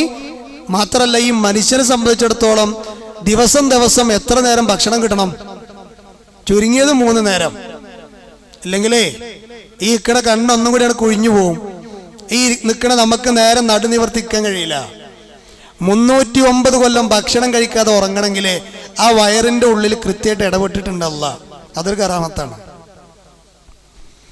309 കൊല്ലം ഉറങ്ങി എണീറ്റിട്ട് ചെറിയൊരു വിശപ്പ്, അപ്പൊ പോക്കറ്റിൽ 1-2 നാണയുണ്ട്, അത് കൊടുത്തിട്ട് പറഞ്ഞു, ടൗണിൽ പോയിട്ട് കുറച്ച് ഫുഡ് വാങ്ങി വാ, നിങ്ങൾ രണ്ടാളും പോയാൽ മതി, ഞങ്ങൾ ഇവിടെ നിന്നോളാം, സൂക്ഷിക്കണിട്ട രാജാവും ഓൻ്റെ പട്ടാളൊക്കെ ഉണ്ടാവും എന്ന് പറഞ്ഞു. അപ്പോ ഇവർക്ക് അറിയുന്നില്ല സത്യത്തിൽ ഇവർ 300 ചില്ലാനം കൊല്ലം ഉറങ്ങിയിരിക്കണം. ഈ ഓട്ടക്കാലയണയുമായിട്ട് അവർ ആ ടൗണിലെത്തിയപ്പോ അവിടെ എത്തേണ്ട താമസം, ഫുഡ് വാങ്ങിയിട്ട് പൈസ കൊടുത്തപ്പോ ഈ കടക്കാരൻ ഇങ്ങനെ നോക്കണ, നാണയത്തുമുഖ നോക്കൂ, ഓല മുഖത്ത് നോക്കും, നിങ്ങൾ ആരാണ്, എന്താണ്, എവിടുന്നാണ്? ഈ നാണയമൊക്കെ നൂറ്റാണ്ടുകൾക്ക് മുമ്പ് ഇവിടെ ഉപയോഗിച്ച് തീർന്ന മ്യൂസിയത്തിൽ കൊണ്ടുവച്ച സാധനമാണ്. ഇതൊട്ട് ഇങ്ങോട്ട് വന്നിക്കണേ ചോദിച്ചു. ആ സമയത്ത് മഹാന്മാരായ അസ്ഹാബുൽ കഹ്ഫ് അപ്പോഴറിയണേ ഓൾക്ക് എവിടേക്കോ ചില ഫാൾട്ട് പറ്റിക്കണ് കണക്കൂട്ടിയെടുത്ത്. അതുകൊണ്ടാണ് പ്രിയപ്പെട്ടവരെ, അസ്ഹാബുൽ കഹ്ഫിന്റെ ചരിത്രത്തിൽ കാണാൻ പറ്റും നമുക്ക്, രാജാവ് വരും, അവന്റെ പട്ടാളം വരും, സൂക്ഷിക്കണം എന്ന് പറഞ്ഞപ്പോ ആ രാജാവ് മരിച്ചിട്ട് അയാൾ പണ്ടുപയോഗിച്ചിരുന്ന സാധനങ്ങളൊക്കെ ആളുകൾക്ക് കാണാൻ വേണ്ടി ഏതോ മ്യൂസിയത്തിൽ കൊണ്ടുവച്ചിട്ടുണ്ട്. അയാളൊക്കെ എന്നോ മരിച്ചിരിക്കണം. അതൊന്നും ആരറിയണില്ല. അല്ല ഔലിയാക്കന്മാരാണെന്ന് പറഞ്ഞ അസ്ഹാബുൽ കഹ്ഫ് അറിയണില്ല. നമ്മളെ നാട്ടിലത്തെ ആൾക്കാരുടെ പ്രകാരം ഒരാൾ മരിച്ചാൽ മതി, അങ്ങോട്ട് അടിച്ചു വിടുകയാണ് കറാമത്ത്. അയാൾ നിങ്ങളെ കാണുന്നുണ്ട്, അയാൾ നിങ്ങളെ കേൾക്കുന്നുണ്ട്, അയാൾ നിങ്ങളെ സഹായിക്കും. അസ്ഹാബുൽ കഹ്ഫ് ഉറങ്ങിയിട്ട് പോലും അറിഞ്ഞില്ല നീ നാണയം മാറിയ കഥയെ. അസ്ഹാബുൽ കഹ്ഫ് ഉറങ്ങിയിട്ട് പോലും അറിഞ്ഞില്ല ഈ നാണയം കൊണ്ടുപോയ ഭക്ഷണം കിട്ടൂല. അത്രത്തോളം ഇൽമേ അല്ലാഹു എത്ര വലിയ ഔലിയാക്കന്മാരാണെങ്കിലും ഓൽക്കൊക്കെ കൊടുത്തിട്ടുള്ളൂ എന്നാണ് ഇന്നൊക്കെ നമുക്ക് മനസ്സിലാവണേ. അതുകൊണ്ട് പ്രിയപ്പെട്ടവരെ, അള്ളാഹു നമ്മളെ കൂടെ ഉണ്ട് എന്ന് ഉറപ്പിച്ചു കഴിഞ്ഞാൽ അള്ളാഹിന്റെ സഹായം കിട്ടും എന്നുള്ളതിന് ഏറ്റവും വലിയ തെളിവാണെന്ത്? അസ്ഹാബുൽ കഹ്ഫിന്റെ ചരിത്രം. അതുകൊണ്ട് അതോടൊപ്പം തന്നെ ജീവിതത്തെ ക്രിയാത്മകമായി ഇങ്ങനെ വിമലീകരിച്ച് കാണാൻ നമുക്ക് സാധിക്കേണ്ടതുണ്ട്. അതിലേറ്റവും വലുതെന്താണ്? അള്ളാഹിന്റെ റസൂൽ പറഞ്ഞില്ലേ, 60 വയസ്സ്. ഈ 60 വയസ്സ് മാത്രമാണ് എൻ്റെ ഉമ്മത്തിന്റെ പ്രായം എന്നാണ് നബി സല്ലല്ലാഹു അലൈഹി വസല്ലം പറഞ്ഞിട്ടുള്ളത്. 60 വയസ്സ്. അതിനെ കവച്ചു വെക്കുന്നവർ വളരെ കുറച്ചേ ഉണ്ടാവുള്ളൂ. എത്രയോ മരണവാർത്തകൾ നമ്മൾ കേൾക്കുന്നു. ഇതൊന്നും ഈ വയസ്സിലേക്ക് എത്തിയാലല്ല. മഹാരാഷ്ട്രയിൽ അന്ന് ഒഴുക്കിൽപ്പെട്ടു പോയ ആളുകളൊക്കെ 40ന്റെ താഴെയുള്ള വയസ്സുള്ളവരാണ്. എന്താ ഈ സംഭവിക്കണത്? അതിനൊക്കെ കവച്ചു വെക്കുന്നവർ വളരെ ചെറിയ ആളുകളെ ഉള്ളൂ എന്ന് അല്ലാഹുവിന്റെ റസൂൽ സ്വല്ലല്ലാഹു അലൈഹി വസല്ലം പറയുമ്പോൾ നമ്മളൊരു അടിസ്ഥാനപരമായ വിമലീകരണം ജീവിതത്തിൽ കൊണ്ടുവരണം. അതിലേറ്റവും വലിയ വിമലീകരണമാണ് ഞാൻ എൻ്റെ സംസാരത്തിന്റെ ബഹുഭൂരിഭാഗം പറഞ്ഞത്, ജീവിതം വിശ്വാസരംഗം ക്ലിയർ ആക്കുക എന്നുള്ളത്. ഇത് നമ്മുടെ കുടുംബത്തിൽ വരണം, നമ്മുടെ സ്വയം ജീവിതത്തിൽ വരണം. ചില ആളുകളൊക്കെ 5 നേരം പള്ളിക്ക് കൃത്യമായിട്ട് വരണമല്ല, നെഞ്ചോളം താടി ഉണ്ടാവും, സലഫി മഫ്ത പുറത്തിറങ്ങുമ്പോ അതെല്ലാം അതിടൂല, നിക്കാബ് ഉണ്ടാവും, ഒക്കെ റെഡിയാ, ദീനീപരമായ കാര്യങ്ങളിൽ ഉപ്പിമ്മയൊക്കെ റെഡിയാ. പക്ഷെ വീട്ടിലത്തെ മറ്റുള്ള അംഗങ്ങൾ അവർക്ക് മതപരമായിട്ട് യാതൊരു ശ്രദ്ധയുണ്ടാവില്ല. സുബഹിക്ക് പള്ളിയിലേക്ക് എണീറ്റ് വരുമ്പോ പ്രായപൂർത്തിയായ മകൻ അവന്റെ റൂമിൽ കിടന്നുറങ്ങുന്നുണ്ട്, അവനെ വിളിക്കണില്ല ഈ പിതാവ്. ഉമ്മ എണീറ്റ് തഹജ്ജുദ് നിസ്കരിക്കണം, ഉമ്മയിരിക്കും, മോളെ വിളിക്കൂല. ഇതെന്ത് സ്നേഹമാണ്? നമ്മളൊക്കെ പോകുന്ന അതേ പരലോകത്ത് ചെന്ന് നിൽക്കേണ്ടവരാണ് അവരെന്നുള്ള ബോധം നമുക്ക് വേണ്ടേ? ഇപ്പൊ ഈ ക്ലാസ്സിന് നമ്മൾ വന്നു, എന്നൊരു ഞായറാഴ്ചയാണ്. എന്തേ നമ്മളെ മോളെ കൂട്ടാതിരുന്നത്? എന്താ നമ്മളെ മക്കളെ കൂട്ടാതിരുന്നത്? വയസ്സായ പല ആളുകളും അതുപോലെ തന്നെ മാതാക്കളും പിതാക്കളും ഇത്തരം ക്ലാസ്സിലേക്ക് വന്നിരിക്കുമ്പോൾ ഏറ്റവും കൂടുതൽ ഇമ്പോർട്ടന്റ് കൊടുക്കേണ്ടത് വീട്ടിലെ മക്കൾക്കാണ്. വിശ്വാസരംഗം അവരും പഠിക്കണം. ഇല്ലെങ്കിൽ എന്താ അറിയോ, എനിക്ക് തോന്നുന്നില്ല ഇവിടെ ഇരിക്കുന്ന രക്ഷിതാക്കളിൽ ഒരു 90% രക്ഷിതാക്കളും മക്കളെ വിഷയത്തിൽ പൂർണ്ണ സംതൃപ്തരല്ല. എന്തേ കാരണം? പുറത്തു പറയാൻ പറ്റാത്ത പല കേസുകളുണ്ട് പല ആൾക്കാരെത്തും. എന്തേ കാരണം? മക്കൾക്ക് ധാർമ്മികപരമായ ബോധം കൊടുക്കേണ്ട രൂപത്തിൽ കൊടുത്തിട്ടില്ല. ഞാൻ ഇന്നലെ ഒരു വീഡിയോ കണ്ടു. ബഹുമാനായ ജാക്കിർ നായിക്കിന്റെ മകൻ, അദ്ദേഹം ഇങ്ങനെ നല്ല ഇസ്ലാമികപരമായിട്ടുള്ളൊരു ഡ്രസ് കോഡൊക്കെ സ്വീകരിച്ച് തൊപ്പിയൊക്കെ ധരിച്ച് ഇസ്ലാമിനെ ഇംഗ്ലീഷിൽ ഇങ്ങനെ ഒരു ഇന്റർനാഷണൽ ചാനലിൽ പ്രസംഗിക്കുന്നൊരു വീഡിയോയാണ്. ലൈവ് പ്രഭാഷണമായിരുന്നു. ഞാൻ ആലോചിച്ചത്, ഞാൻ അതിങ്ങനെ കണ്ടപ്പോൾ അയാൾ സംസാരിക്കണതല്ല ഞാൻ ശ്രദ്ധിച്ചത്. ആ വ്യക്തി തന്റെ മകനെ വളർത്തിയെടുത്തതും തെർബിയത്ത് കൊടുത്തതും ഈ രംഗത്തേക്ക് ആ മകനെ കൊണ്ടെത്തിച്ചതിന്റെ പിന്നിലും എത്രത്തോളം സൂക്ഷ്മമായ ഇടപെടലുകൾ ഉണ്ടാവും. നമ്മളെ മക്കളെ നമ്മൾ നല്ലോണം ശ്രദ്ധിക്കുക. കാരണം 4-ാമത്തെ 5-ാമത്തെ വയസ്സായാലേ ഓലങ്ങോട്ട് സ്കൂളിൽ കൊണ്ടുപോയി ചേർത്താല് ഒരു 10-24 വയസ്സ് വരെ ഓല് ക്യാമ്പസുകളിലും കോളേജുകളിലും സ്കൂളിലൊക്കെയാണ്. ഓലെല്ലാം കഴിഞ്ഞ് തിരിച്ചു വരുന്നത് പകലിന്റെ ഒരു വലിയ ശതമാനം സമയം കഴിഞ്ഞിട്ടാണ്. ഇനി കഴിഞ്ഞു വന്നാൽ അവർ നമ്മോട് ഇടപെടുന്നുണ്ടോ? ഇല്ല. അവർ അവരുടെ പഠനങ്ങളായി, എഴുത്തുകളായി, പ്രൊജക്റ്റുകളായി, ഹോംവർക്കുകളായി അവരുടെ ലോകത്താണ്. അങ്ങനെ അവർ ഭക്ഷണം കഴിക്കാൻ വേണ്ടി മാത്രം ഒരു ബന്ധപ്പെടൽ. അങ്ങനെ മതിയോ മക്കളോട്? അവിടെയാണ് മക്കൾ വഴിതെറ്റിപ്പോകാതിരിക്കാൻ മാതാപിതാക്കളോട് പറഞ്ഞ പ്രധാനപ്പെട്ട ഒരു വിഷയം. എന്താ അറിയങ്ങള്? രക്ഷിതാക്കളെ നിങ്ങൾ അടിവരയിട്ട് മനസ്സിലാക്കിക്കോ. അതിലേറ്റവും പ്രധാനപ്പെട്ട കാര്യം മക്കളെ ഉപ്പ ഉമ്മ എന്നുള്ളതിന്റെ അപ്പുറത്ത് അവരെ നമ്മൾ കൂട്ടുകാരായി വെക്കുക എന്നാണ്. എന്തും നമ്മോട് പറയാനുള്ള സ്വാതന്ത്ര്യം കൊടുക്കുക, നല്ലൊരു കേൾവിക്കാരായിട്ട് നമ്മൾ നിന്നു കൊടുക്കുക. എന്തും പറയാന്ന് പറഞ്ഞാല് അവർക്കൊരു മാന്യമായൊരു സംസാരം ഒരാളോട് നടത്തൂലേ, ആ സംസാരം എന്തും തുറന്നു പറയാൻ. ചിലന്മാരെങ്ങനെയാണ് നിങ്ങള്, ചില കുട്ടികൾ സ്കൂളിട്ട് വരുമ്പോ കുട്ടികളോട് പറയും എന്ത്, സിറ്റ് ഔട്ട് കൂടി കയറണ്ട, അപ്പുറത്ത് കൂടി വാ, നിയമാവലി നമ്പർ 1. അങ്ങനെ ആ കുട്ടി അടുക്കള ഭാഗത്ത് കൂടി ഇങ്ങനെ വരും. കയറി വന്നിട്ട് ഉമ്മ പറയും ബാഗ് അവിടെ കൊണ്ടേക്ക്, യൂണിഫോം അവിടെ ഊരിയേക്ക്, പോയി കുളിച്ചു വാ. ഈ കുട്ടി ക്ഷീണിച്ച് തളർന്നു വരെയിരിക്കും അല്ലേ? എന്നാ ഇങ്ങനെ ഒരു പരിശീലനം മക്കള് വീട്ടിലേക്ക് വരുമ്പോ ആ ബാഗ് ഒന്ന് വാങ്ങിയൊരു സൈഡിൽ വെച്ചിട്ട് ഒരു ഗ്ലാസ് വെള്ളോ ഒരു ഗ്ലാസ് ചായ ഒക്കെ ഉണ്ടാക്കി കൊടുത്തിട്ട് അതേ ഫ്രഷ്നെസ്സിൽ ചോദിക്കുക ഇന്ന് സ്കൂളിൽ എന്തൊക്കെ ഉണ്ടായത്, സ്നേഹത്തോടെ ചോദിക്കുക. അപ്പൊ ആ കുട്ടി പറഞ്ഞു തരും, സ്കൂളിലേ ഇന്ന് വലിയ സംഭവം ഉണ്ടായിമ്മ. എന്താണ്? ഭയങ്കര രസമായിരുന്നു. 1-ാം ക്ലാസ്സിൽ 2-ാം ക്ലാസ്സിൽ പഠിക്കുന്ന കുട്ടി പറയണേ, ഞങ്ങളെ ക്ലാസ്സിൽ ഇന്നൊരു പൂമ്പാറ്റ് വന്നോ. അമ്മ പറഞ്ഞു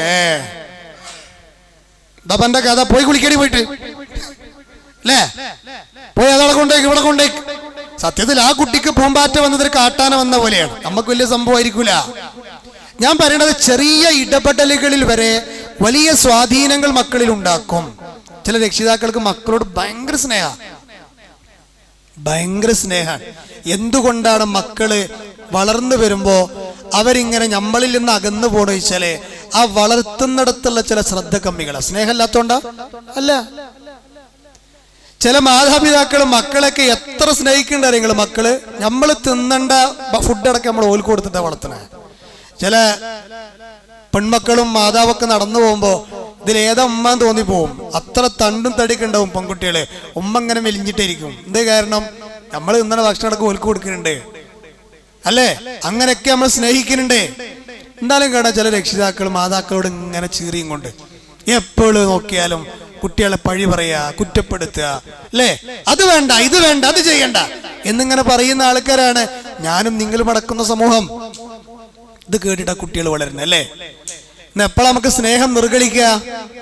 എപ്പോഴാ സ്നേഹം നിർഗളിക്കുക? കുട്ടികൾ രാത്രി പോയി കിടന്നുറങ്ങിയാലാണ്. ഉറങ്ങുമ്പോ അങ്ങനെ അടുത്ത് എന്നിട്ട് പറയും എന്റെ കുട്ടി എന്തൊരു നല്ല കുട്ടിയാണ് അല്ലേ, ഇന്ന് കുട്ടീനെ 2 പൊട്ടിച്ചു ഹോംവർക്ക് ചെയ്യാത്തതിന്, എന്നിട്ട് കുട്ടീനെ ഇങ്ങനെ എടുത്ത് നടക്കുക. അതങ്ങനെ ആ ഉറങ്ങണ കുട്ടി അറിയണില്ല നിങ്ങൾ സ്നേഹിക്കണത്. ഉണർന്നിരിക്കുമ്പോൾ സ്നേഹിക്കാൻ നമുക്ക് ആർക്കും കഴിയണില്ല. ഇനി നേരം വെളുക്കുമ്പോൾ നീച്ചാലോ, പോയി പല്ലേക്ക്, പോയി കുളിക്ക്, മദ്രസ പോണ്ടേ, സ്കൂൾ പോണ്ടേ, ഇങ്ങനത്തെ ഒരു മുഖമേ കുട്ടികൾക്ക് ഓർമ്മയുള്ളൂ. അപ്പൊ കുട്ടികൾ അള്ളാന്റെ റസൂൽ എങ്ങനെ തെർബിയത്ത് കൊടുത്തു എന്നുള്ളതിന് ഉദാഹരണം എന്തായിരുന്നു? റസൂൽ ആനയായിട്ടുണ്ട് വീട്ടില്, നമ്മൾ കാട്ടുപോത്താണ് ആകലെ പല ആൾക്കാരും. ഉപ്പ വരുന്നുണ്ട്, കുട്ടി ഓടി വാതിലിന്റെ മൂലക്ക്. ഉപ്പ വലിയ ഭീകരജീവിയാണെന്ന് പറഞ്ഞ് മനസ്സിലാക്കി കൊടുത്തിൽ വലിയൊരു പങ്കാർക്കുണ്ട്, ഉമ്മാർക്കുണ്ട്. കാരണം തന്റെ ഉപ്പ വരട്ടെന്നറിയാം. എന്തേലും കാട്ടിയാലേ, എന്തെങ്കിലും കാട്ടി ഉമ്മാരെന്താ പറയാ, വരട്ടെ, എന്റെ ഉപ്പ വരട്ടെ, ഞാൻ പറഞ്ഞു കൊടുക്കാൻ. അപ്പൊ ഉപ്പാനെ വലിയൊരു ഭീകരജീവിയാക്കി വെച്ചതാരാ? അതിന് വലിയൊരു പങ്ക് നമ്മളെ ഭാര്യമാർക്കുണ്ട് കേട്ടോ. പിന്നെ ചില ഉപ്പാർക്ക് മക്കളോട് സ്പെൻഡ് ചെയ്യാൻ സമയമല്ല, ഓല് ഉണ്ടാക്കണ തിരക്കില്ല. എന്ത് പണം അല്ലേ? കുട്ടികളുടെ കൂടെ 1 മണിക്കൂർ ചെലവഴിക്കാൻ, ഓലെ കൂടെ യാത്ര ചെയ്യാൻ ചില രക്ഷിതാക്കൾക്ക് സമയമല്ല. എന്നിട്ട് ചില വീട്ടിലൊക്കെ മക്കളെ നോക്കാൻ ഭാര്യക്കും ഭർത്താവിനും സമയമില്ലാത്തതുകൊണ്ട് പൈസ കൊടുത്ത് ജോലിക്കാരെ നിർത്തിക്കുകയാണ്. അങ്ങനെ ഒരു കുട്ടിയുടെ അനുഭവം കേട്ടില്ല നിങ്ങൾ? നല്ല കേരളത്തിൽ അറിയപ്പെട്ടൊരു വാർത്തയായിരുന്നു. നമ്മളൊരു പരിചയമുള്ളൊരു കൗൺസിലർ ഡോക്ടറെ അടുക്കലേക്ക് ഒരു പെൺകുട്ടിയാണ്. ദേഷ്യം വന്നു കഴിഞ്ഞാൽ ഷോക്കേസുകളിൽ എടുത്തിട്ട്, പില്ലോ എടുത്തിട്ട്, ബെഡ്ഷീറ്റൊക്കെ എടുത്ത് എറിയ, ആകെ ഒരു ഭീകര അന്തരീക്ഷം ഉണ്ടാക്കുന്ന കുട്ടിയാണ്. അപ്പൊ ആ കുട്ടിയുടെ അമ്മൂമ്മയാണ് കുട്ടിയെ നോക്കണത്. കൗൺസിലർ ഡോക്ടറോട് ചോദിച്ചു, ഈ കുട്ടിയുടെ അച്ഛനും അമ്മയും എവിടെയാണ്? അവർ രണ്ടുപേരും ലണ്ടനിലാണ്. എന്താണ് പരിപാടി? ബിസിനസ്സാണ്. എപ്പോഴും വരില്ലേ? കൊല്ലത്തിലൊരിക്കൽ വരും. മോൾക്ക് ചോക്ലേറ്റും കാര്യങ്ങളൊക്കെ കൊടുക്കും, കുറച്ചു ദിവസം സ്പെൻഡ് ചെയ്ത് പോലും പോകും അല്ലേ? അങ്ങനെ ഒരിക്കൽ ഇവര് നാട്ടിൽ വന്നപ്പോ ഡോക്ടർ ഈ അച്ഛനെയും അമ്മനെയും വിളിച്ചിട്ട് ചോദിച്ചു, നിങ്ങളെ മകള് ഇങ്ങനെ ആകുന്നതിന്റെ പിന്നിൽ വലിയൊരു കാരണങ്ങളാണ്. കാരണം നിങ്ങൾ ഇവർക്ക് വേണ്ടി, ഈ കുട്ടിക്ക് വേണ്ടിയിട്ടായിരിക്കും നിങ്ങൾ ഓടി നടക്കുന്നത്. പക്ഷെ ഈ കുട്ടിക്ക് നിങ്ങളുടെ സ്നേഹവും തലോടലുകളും കിട്ടിയിട്ടില്ല. ഈ ഒരു സ്നേഹം കിട്ടാത്തതിന്റെ പേരിലാണ് പല രക്ഷിതാക്കളിൽ നിന്നും മക്കൾ അകന്നു പോയിക്കൊണ്ടിരിക്കുന്നത്. കാരണം പ്രണയക്കുരുക്കിൽ, അതുപോലെയുള്ള വലിയ ലഹരി മാഫിയകളുടെ കുരുക്കിലൊക്കെ മക്കൾ പൊട്ടുപോണത്. ഇവിടെ ഇരിക്കുന്ന സഹോദരങ്ങളോട് എനിക്ക് പറയാനുള്ളത്, ഞാൻ അവസാനിപ്പിക്കുകയാണ്, ആത്മാർത്ഥമായിട്ട് സൂചിപ്പിക്കാനുള്ളത്, അതിന് നിങ്ങൾ മാതൃകയാവുക. ഈടെയായിട്ട് കുട്ടികളെ കുറിച്ച് പഠിക്കുന്ന ഒരു ഡോക്ടർ പറഞ്ഞ ഏറ്റവും വലിയ ഒരൊറ്റ മിനിറ്റത്തെ ക്ലിപ്പാണ്.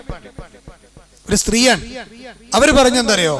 ഒരു ഭാര്യക്കും ഭർത്താവിനും മക്കൾക്ക് കൊടുക്കാൻ കഴിയുന്ന ഏറ്റവും വലിയ സമ്മാനം എന്താ? മൊബൈൽ വാങ്ങിക്കൊടുക്കലല്ല, വേറെ ഏതെങ്കിലും സംവിധാനങ്ങൾ ചെയ്തു കൊടുക്കലല്ല. അവർക്ക് കൊടുക്കാൻ കഴിയുന്ന ഏറ്റവും വലിയ സമ്മാനം ഓല മുമ്പ് നിങ്ങൾ കച്ചറ ഓടായിരിക്കുക എന്നുള്ളതാണ്. മക്കളെ മുമ്പെന്ന് അടിപിടി കൂടാതിരിക്കുക എന്നുള്ളതാണ്. പക്ഷെ ഇത് ചില രക്ഷിതാക്കൾക്ക് നടക്കൂല. അടി നടക്കളപ്പോഴാ? ഫുഡിന്റെ മേശന്റെ ചുറ്റിയിരുന്നിട്ട് ചോറ് അങ്ങോട്ടെറിയില്ല, ഇങ്ങോട്ടല്ല, പ്ലേറ്റ് തട്ടി ഓടലും അല്ലേ? എന്നിട്ട് എണീറ്റ് നിന്നിട്ട് വിരല് ചൂണ്ടി സംസാരിക്കുക. ഈ കുട്ടി വിചാരിക്കും ഇത് എന്ത് കാണ്ടാമൃഗങ്ങളാണിത് അല്ലേ എന്ന് വിചാരിച്ചാൽ ആ കുട്ടി കുറ്റക്കാരനാണോ? അല്ല. ഇത് കണ്ട് വളരുന്ന കുട്ടി ഒരു മോളാണ് വിചാരിച്ചോളി. കല്യാണപ്രായമായിട്ട് ഉമ്മ മോളോട് എന്ന് പറയാണ്, മോളെ കല്യാണമൊക്കെ കഴിക്കാനായി, ഒരു ചെക്കനൊക്കെ നോക്കട്ടെ. അപ്പൊ മോള് പറയാണ്, എനിക്ക് കല്യാണം വേണ്ട. കല്യാണം എന്ന് പറഞ്ഞപ്പോ നിങ്ങൾ രണ്ടാളും ജീവിക്കണ പോലെയല്ലേ, അത് എനിക്ക് വേണ്ട. ഞാനിവിടെ മൂത്ത് നരച്ച് കുമ്പളങ്ങ ഇരുന്നാലും എനിക്ക് കല്യാണം വേണ്ടെന്ന് പറയും. എന്താ കാരണം? ഈ 2 സാധനത്തെ കണ്ടിട്ടാ വളർന്ന്. എന്റെ പ്രിയപ്പെട്ടവരെ, നമ്മളെ മക്കൾ നമ്മോട് വന്ന് പറയണം അല്ലേ, ഉമ്മ നിങ്ങൾ കല്യാണം അന്വേഷിക്കുകയാണെങ്കിൽ ഉമ്മ നിങ്ങളെ സ്നേഹിക്കുന്ന ഒരു ഉപ്പുണ്ടല്ലോ, ആ ഉപ്പാനെ പോലെ സ്നേഹിക്കുന്ന ഒരു പുതിയാപ്പള്ളവാണ്. അങ്ങനെ പറയുന്ന എത്ര രക്ഷിതാക്കൾ ഈ കൂട്ടത്തിലുണ്ടാവും? എൻ്റെ മക്കൾ എന്നെ കുറിച്ച് പറയോ? നിങ്ങളെ മക്കൾ നിങ്ങളെ കുറിച്ച് പറയോ? അത് ആലോചിക്കാനായി ക്ലാസ്. ഇല്ലെങ്കിൽ ആ ഒരു തർബിയത്ത് ഇസ്ലാം കൊടുക്കുന്നുണ്ട് അല്ലേ? ചില ഉമ്മാര് പറയും, 10ാം ക്ലാസ്സിലും 9ാം ക്ലാസ്സിലൊക്കെ പഠിക്കുന്ന പെൺകുട്ടികളെ ബുധനാഴ്ച യൂണിഫോം ഇല്ലാത്ത ദിവസം വിചാരിച്ചോളി സ്കൂൾക്ക്. അപ്പൊ സ്കൂളില് യൂണിഫോം ഇടാതെ പോയപ്പോ അന്ന് സ്കൂൾ ടു എന്ന് പറഞ്ഞപ്പോ 10ാം ക്ലാസ്സിലും 9ാം ക്ലാസ്സിലും അതിന് കുറച്ച് മുതിർന്നൊരു പെൺകുട്ടി അമ്മോട് എന്ന് പറയണം, അമ്മ ഇന്ന് ക്ലാസ്സിലൊരു ചെക്കൻ എന്റെ ഡ്രസ്സിനെ കുറിച്ച് കമന്റ് അടിച്ചു. ഉമ്മ പറയാ, എന്തിനു ഓന്റെ മുമ്പ് പോവാൻ തന്നെ, അവിടെ കണ്ടോക്കി കിടന്ന പോലെ ഇരുന്നോ എന്ന് ചോദിക്കും. അപ്പൊ കുട്ടിക്ക് മനസ്സിലായി, ഈ ജാതി കാര്യങ്ങളൊന്നും പറയാൻ പറ്റിയ സാധനമല്ല എൻ്റെ അമ്മ അല്ലേ? ഈ ഒരു മെസ്സേജ് നമ്മൾ കൊടുക്കണത്. മാത്രമല്ല, നമ്മൾ പറയാതെ മക്കളിലേക്ക് കൊടുക്കുന്ന കുറെ റോങ് മെസ്സേജുകളിൽപ്പെട്ട ഒന്നാണ് ഭാര്യ ഭർത്താവിനോട് ദേഷ്യപ്പെടുക, ഭർത്താവ് ഭാര്യയോട് ദേഷ്യപ്പെടുക. ഒരു ഭർത്താവ് ഭാര്യയിൽ നിന്ന് ആഗ്രഹിക്കുന്ന ഏറ്റവും വലിയ കാര്യം എന്താ നിങ്ങള്? ഒരു ഭർത്താവ് എന്നുള്ളതൊക്കെ എനിക്ക് പറയാൻ പറ്റും, അതെന്റെ ഒരു ചിലപ്പോൾ നിങ്ങൾക്കും പറയണ്ടാവുക. ഒരു ഭർത്താവ് ഭാര്യയിൽ നിന്ന് ആഗ്രഹിക്കേണ്ടത് ഞാനൊരു ഭർത്താവാണ് എന്നുള്ള സ്ഥാനം അവർ അംഗീകരിച്ചു തരലാണ്. അതിനെ ഇടിച്ചു താഴ്ത്തുന്ന ഒരു സംസാരം പോലും ഒരു പ്രവൃത്തി പോലും ഒരു സെക്കൻഡ് നേരത്തേക്ക് ഒരു ഭാര്യ നടത്താതിരിക്കുക എന്നുള്ളതാണ് ഒരു ഭാര്യ ഭർത്താവിനോട് ചെയ്യുന്ന ഏറ്റവും വലിയ സ്നേഹം എന്ന് പറയുന്നത്. നിങ്ങൾ ഓലെ പരിഗണിച്ചതിലും വേണ്ടില്ല, ഓലെ തരുന്ന ആ സമ്പാദിച്ചു കൊണ്ടുവരുന്നതിനെ പ്രോത്സാഹിപ്പിച്ചതിലും വേണ്ടില്ല, ആ സ്ഥാനത്തെ ഇടിച്ചു താഴ്ത്താതിരിക്കുക. ഒരു ഭാര്യ ഭർത്താവിൽ നിന്ന് ആഗ്രഹിക്കണം എന്താ? കെയറിങ് ആണ്. അടുക്കളയിൽ ഇങ്ങനെ ജോലി എടുത്തോണ്ടിരിക്കുകയാണ് പാവം, ഞമ്മക്ക് വേണ്ടി ചായ ചോറ് എല്ലാ ദിവസവും തന്നെ പണി. അതിന് ഞായറാഴ്ച ആയ പോലെ ഒരിക്കലും ലീവില്ല. നമുക്കിപ്പോ ഞായറാഴ്ച കടന്നുറങ്ങാം, ഞായറാഴ്ച അവർക്ക് പണി കൂടും. അന്ന് സ്കൂൾക്ക് കുട്ടികൾക്ക് പോകണ്ട, അന്ന് പോലെ വീട്ടിലുണ്ടാവും. കെട്ടിയവനാണെങ്കിൽ അയാളും വീട്ടിലുണ്ടാവും, അന്ന് പണി കൂടുതലാ. ഒരിക്കൽ പോലും നമ്മൾക്ക് ശമ്പളം കൊടുക്കണില്ല. നമ്മൾ പണിയെടുക്കുന്ന സ്ഥലത്ത് നിന്ന് സമയത്തിന് ശമ്പളം കിട്ടില്ലേ നമ്മൾ ഒച്ചപ്പാടുണ്ടാകും. എന്നാ വീട്ടിലെ നമ്മളെന്താ പറയാ, അണക്കിവിടെ എന്തിനാ കുറവ്, അണക്കിവിടെ എന്താ കിട്ടാത്ത, നമ്മൾ എങ്ങിട്ടാ പോകാത്ത എന്നൊക്കെ ചോദിച്ച് ഇങ്ങനെ പ്രസംഗിക്കുന്ന ചില ഭർത്താക്കന്മാരുണ്ട്. അടുക്കളയിൽ ഇങ്ങനെ ജോലി എടുത്തോണ്ടിരിക്കുമ്പോ എനിക്ക് ചിലപ്പോൾ ചിന്തിക്കാൻ കഴിയും, ചെന്ന് ചോദിക്കുക അല്ലേ, എനി ഹെൽപ്പ്, എന്തെങ്കിലും ഹെൽപ്പ് വേണോ? ചില ഭർത്താക്കന്മാർക്ക് ചോദിക്കാൻ പേടി, അഥവാ പണി ഏൽപ്പിച്ചാൽ വിചാരിച്ചിട്ട് അല്ലേ. ഉസ്താദ് പറഞ്ഞ സ്ഥിതിക്ക് നാളെന്ന് ചോദിച്ചു നോക്കാം. ആ ചില ഭാര്യമാര് പറയാണ്ട് ആ കുറച്ച് ഉള്ളി അരിയണ്ടെന്ന് നെഞ്ചാട്ടി കഴിയുന്നത്, ആയിരിക്കില്ല, ഇങ്ങനെ കണ്ണിന്ന് വെള്ളം പൊട്ടും. അയാൾ വെറുതെ ചോദിച്ചാണ്ട് ഒരു ഫോർമാലിറ്റിക്ക് അല്ലേ. അപ്പൊ അങ്ങനെ പണിയെടുക്കാൻ പറഞ്ഞു വിചാരിച്ചത് വലിയ പ്രശ്നമാക്കൊന്നും വേണ്ട. ചിലപ്പോ ചില ഭാര്യമാര് പറയും, നിങ്ങൾ ഈ ചോദ്യം തന്നെ മതി, എനിക്കെല്ലാ ഊർജം കിട്ടിക്കഴിഞ്ഞു. ഫുഡൊക്കെ ഉണ്ടാക്കുമ്പോ ചിലപ്പോ ഉപ്പ് കയറും. അത് പറയും, എന്താണ് ഈ ഉപ്പ് ഇത് മറിഞ്ഞിക്കുക, ഉപ്പ് ചെയ്ത് കൊട്ടിക്കുക എന്ന് ചോദിക്കാൻ നിൽക്കണ്ട. എന്നെന്താ ഉപ്പ് കയറിയോ, ശ്രദ്ധിച്ചില്ലേ? ഒരു ചോദ്യം. അവിടൊക്കെ ഒരു മാന്യതയുടെ ഇടപെടലുണ്ടല്ലോ അല്ലേ. അങ്ങനെ ചെറിയ ചെറിയ വിഷയങ്ങളിൽ, അതുകൊണ്ടാണ് നബി സ്വല്ലല്ലാഹു അലൈഹി വസല്ലം പറഞ്ഞേ, കുടുംബജീവിതം ഇസ്ലാമികമാകണമെങ്കിൽ ഒരു വലിയ കാര്യം എന്താ അറിയോ, കുടുംബക്കാർ ഒരുമിച്ച് ഭക്ഷണം കഴിക്കാനാ. അങ്ങനെ ശീലം നമ്മളെ വീട്ടിലുണ്ടോ? മുജാഹിദുകളെ വീട്ടിലുണ്ടോ? നമ്മൾ ചോറ് മാത്രം കൊണ്ട് എങ്ങോട്ടാ പോവുക? നേരെ നമ്മളെ ലാപ്പിന്റെ മുമ്പക്ക്. ചില ആൾക്കാർ എങ്ങോട്ടാ പോവുക? ടേബിളിൽ ഇരുന്ന് ഇങ്ങനെ നോക്കുന്നുണ്ടാവും, അങ്ങനെ അങ്ങനെ അങ്ങനെ അങ്ങനെ അല്ലേ. കൂട്ടത്തിൽ വോയിസും ഒക്കെ ഉണ്ടാവും. ഞാൻ ചോറാണോ കല്ലാണോ മണ്ണാണോ തിന്നണത് എന്ന് പോലും അറിയില്ല, അങ്ങനെ തിന്നുന്നുണ്ടാവും. എന്നിട്ട് അപ്പുറത്തോട് വാട്സപ്പ് അയക്കുക, അതിന് 2 കഷ്ണം ഇറച്ചി എനിക്ക് ഇങ്ങോട്ട് തരുമോ വാട്സപ്പില്. കാലം മാറിയ പോക്കോക്കിങ്ങള്. ഭാര്യ അടുക്കളയില്, ഭർത്താവ് ഡൈനിങ് ഹാളില്, മക്കള് മേലെ 2ാം നിലയില്. ഇങ്ങനെയാണ് ഒരു കുടുംബജീവിതം. അവരുടെ അടുക്കഞ്ഞിട്ട് നബി പറഞ്ഞിട്ടില്ലേ സല്ലല്ലാഹു അലൈഹി വസല്ലം, ഒരുമിച്ചിരുന്ന്. എന്തിനാ? അപ്പൊ ഇടത്തെ കൈയിട്ട് വെള്ളം കുടിക്കണ്ടെങ്കിൽ ഒന്ന് പറഞ്ഞു കൊടുക്കാൻ പറ്റും.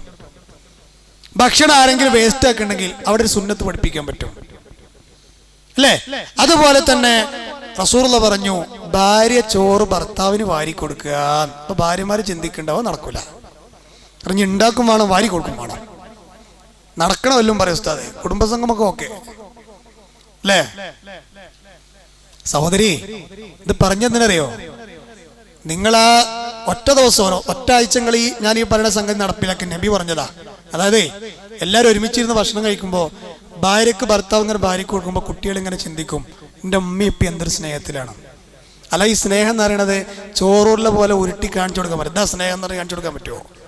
അത് പ്രകടിപ്പിക്കേണ്ടതല്ലേ. റസൂലുള്ളാഹി പറഞ്ഞു, തിരിച്ച് ഭർത്താവ് ഇങ്ങോട്ട് കൊടുക്കുക. അള്ളാഹുവിന്റെ റസൂലും ഭാര്യയും മരുഭൂമി കൂടി ഓടി. എന്തിന്? സന്തോഷം. ഒരേ സമയം 9 ഭാര്യമാരെ കൂടെ ജീവിച്ച നബി ഭാര്യമാരെ കൂടെ ഓടുക. നിങ്ങൾ ഓടലുണ്ടോ? ഉണ്ടോ? ഉണ്ടാവും. ചിറകേണ്ട് പിന്നാലെ ചൂലുണ്ട് അവിടുന്ന് ഇങ്ങോട്ട്. ഇങ്ങനത്തെ ഓട്ട കാണല് കാര്യമായിട്ട് എല്ലായിടത്തും അല്ലേ. അപ്പൊ ഞാൻ പറഞ്ഞത്, ഇതൊക്കെ ചിലക്കൊരു തമാശക്ക് വേണ്ടി ഞാൻ പറഞ്ഞതായിരിക്കും. ഇതിൻ്റെയൊക്കെ വേറെ വേഷനായിരിക്കും ചില വീട്ടിലൊക്കെ നടക്കുന്നുണ്ടാവുക. അപ്പൊ അതൊക്കെ ഒന്ന് മാറ്റി പിടിക്കുക കേട്ടോ. നിങ്ങൾക്ക് എന്തെങ്കിലും നിങ്ങളെ ഭാര്യയോട് പറയണ്ടോ, മെല്ലെ സ്നേഹത്തോടെ ബെഡ്റൂം കൊണ്ടുപോവുക. എന്നിട്ട് വാതിലടക്കുക, പറയാനുള്ളതൊക്കെ നല്ലോണം പറഞ്ഞിട്ട് പോരുക. ചിലപ്പോൾ ഓൾക്കും ഇങ്ങോട്ടും പറയണ്ടാവും. അപ്പോൾ ഓളങ്ങൾ വിളിച്ച് നേരെ ബെഡ്റൂം കൊണ്ട് പറയണ്ടൊക്കെ പറഞ്ഞ് പോരുക. അതാരും കേൾക്കില്ലല്ലോ. ചില മക്കളൊക്കെ മാതാപിതാക്കൾ ഉണ്ടെന്നുള്ളൂ, ഇല്ലാത്ത പോലെ ജീവിക്കണത്. അങ്ങനെ ആകരുത്. അപ്പൊ ഇതൊക്കെ ഒരു കുടുംബജീവിതത്തിന്റെ മാന്യതകളാണ്. ഭർത്താവിനോട് പറയാനുള്ളത്, ഭാര്യയോട് പറയാനുള്ളത് ഒക്കെ ഇസ്ലാം ഇടപെട്ടിട്ടുണ്ട്. ആയിഷ ബീവി അള്ളാന്റെ റസൂലിന് പാല് കൊടുത്തു എന്നാണ്. ഓരോ ദിവസവും മണിയറയിലേക്ക് വരുമ്പോ, ബെഡ്റൂമൊക്കെ വരുമ്പോ പാല് കൊടുക്കുക. നമ്മൾ പാലൊന്നും കൊടുക്കണ്ട, ഫുഡും കൊടുക്കണ്ട. ഒരു നല്ല വൃത്തിയുള്ള വസ്ത്രം ധരിച്ചിട്ട് ഭർത്താവിന്റെ അരികിലേക്കൊന്ന് കയറിച്ചില്ല. ചില പെണ്ണുങ്ങളൊക്കെ കാണാം പുറത്തേക്ക് പോകുമ്പോ എന്തെല്ലാം പെയിന്റ് വരുത്തിക്കണല്ലേ.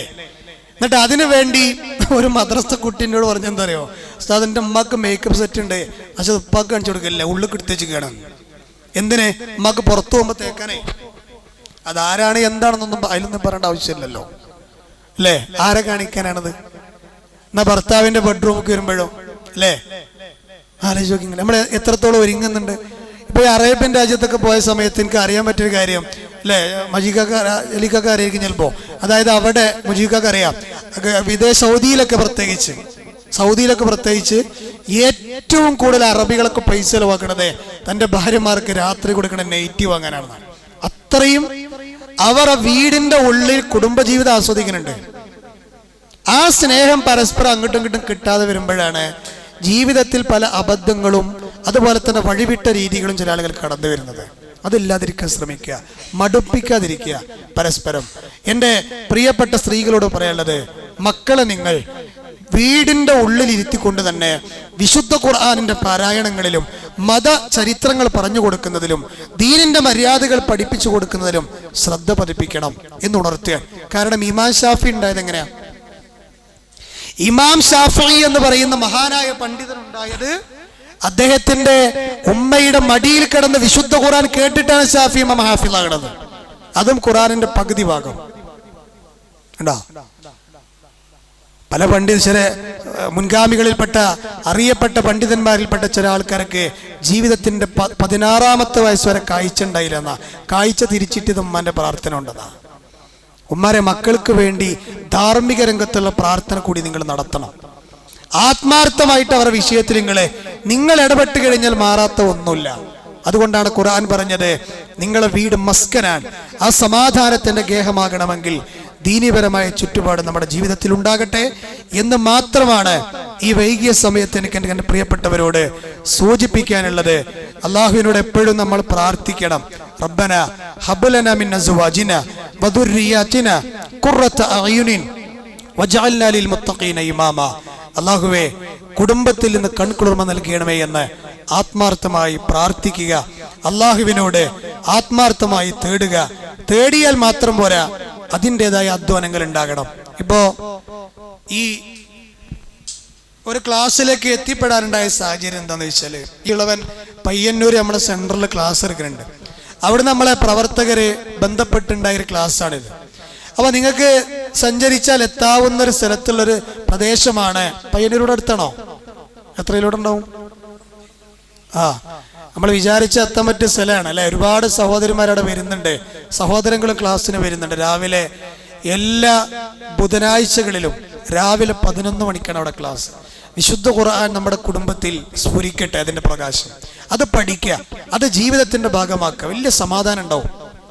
അതുപോലെ തന്നെ നമ്മുടെ പരിസര പ്രദേശങ്ങളിൽ ഒട്ടനവധി ദഅവാ സംരംഭങ്ങളുണ്ട്, അതൊക്കെ നമ്മൾ ഉപയോഗപ്പെടുത്തുക. ചില സഹോദരിമാരൊക്കെ ഇത്തരം ക്ലാസ്സുകളിലേക്ക് മാത്രം വരും എന്നുള്ളതിൻ്റെ അപ്പുറത്തേക്ക് ഓലെന്താ കാരണം പറയാം, നിങ്ങള് കുട്ടികളുണ്ട് ഉസ്താദെ, മക്കളുണ്ട്, ഓൾക്ക് സ്കൂളുണ്ട്, വീട്ടിൽ മാതാപിതാക്കളുണ്ട്, ആ തിരക്കാണ് ഈ തിരക്കാണ്. ഞാൻ ചോദിക്കട്ടെ, ഈ മതരംഗം എന്ന് പറയുന്നത് ഞമ്മക്ക് ഒഴിവ് കിട്ടുമ്പോൾ ചെയ്യേണ്ട ഒരു കാര്യമല്ല.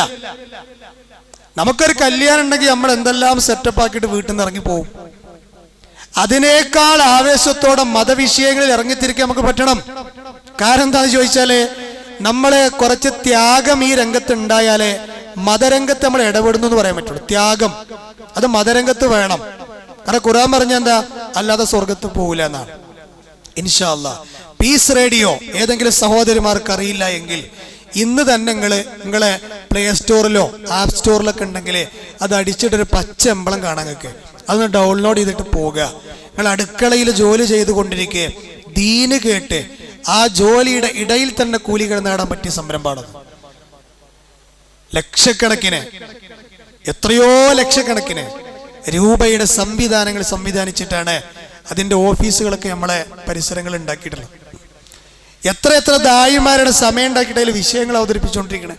അവരെ വിളിക്കാൻ കുറെ ആൾക്കാര്, ഈ വോയിസ് എഡിറ്റ് ചെയ്യാൻ കുറെ ആൾക്കാര്, അത് തെറ്റുണ്ടോ നോക്കാൻ കുറെ ആളുകള്, അത് എയറിൽ വിടാൻ കുറെ ആളുകള്, അത് കേൾക്കാൻ നമുക്ക് സമയമില്ലെങ്കിലും. അപ്പൊ മതത്തോട് നമുക്ക് കുറച്ച് താല്പര്യം വേണം എന്ന്, അതിനൊക്കെ വേണ്ടിയാണ് ഇത്തരം സംരംഭങ്ങളിലേക്ക് എത്തിച്ചേർന്നിട്ടുള്ളത്. എന്തിനു വേണ്ടിയാണ്? ഞാൻ നിങ്ങളുടെ മുമ്പിൽ ആദ്യം ഓതിയ ആയത്ത് എന്താ?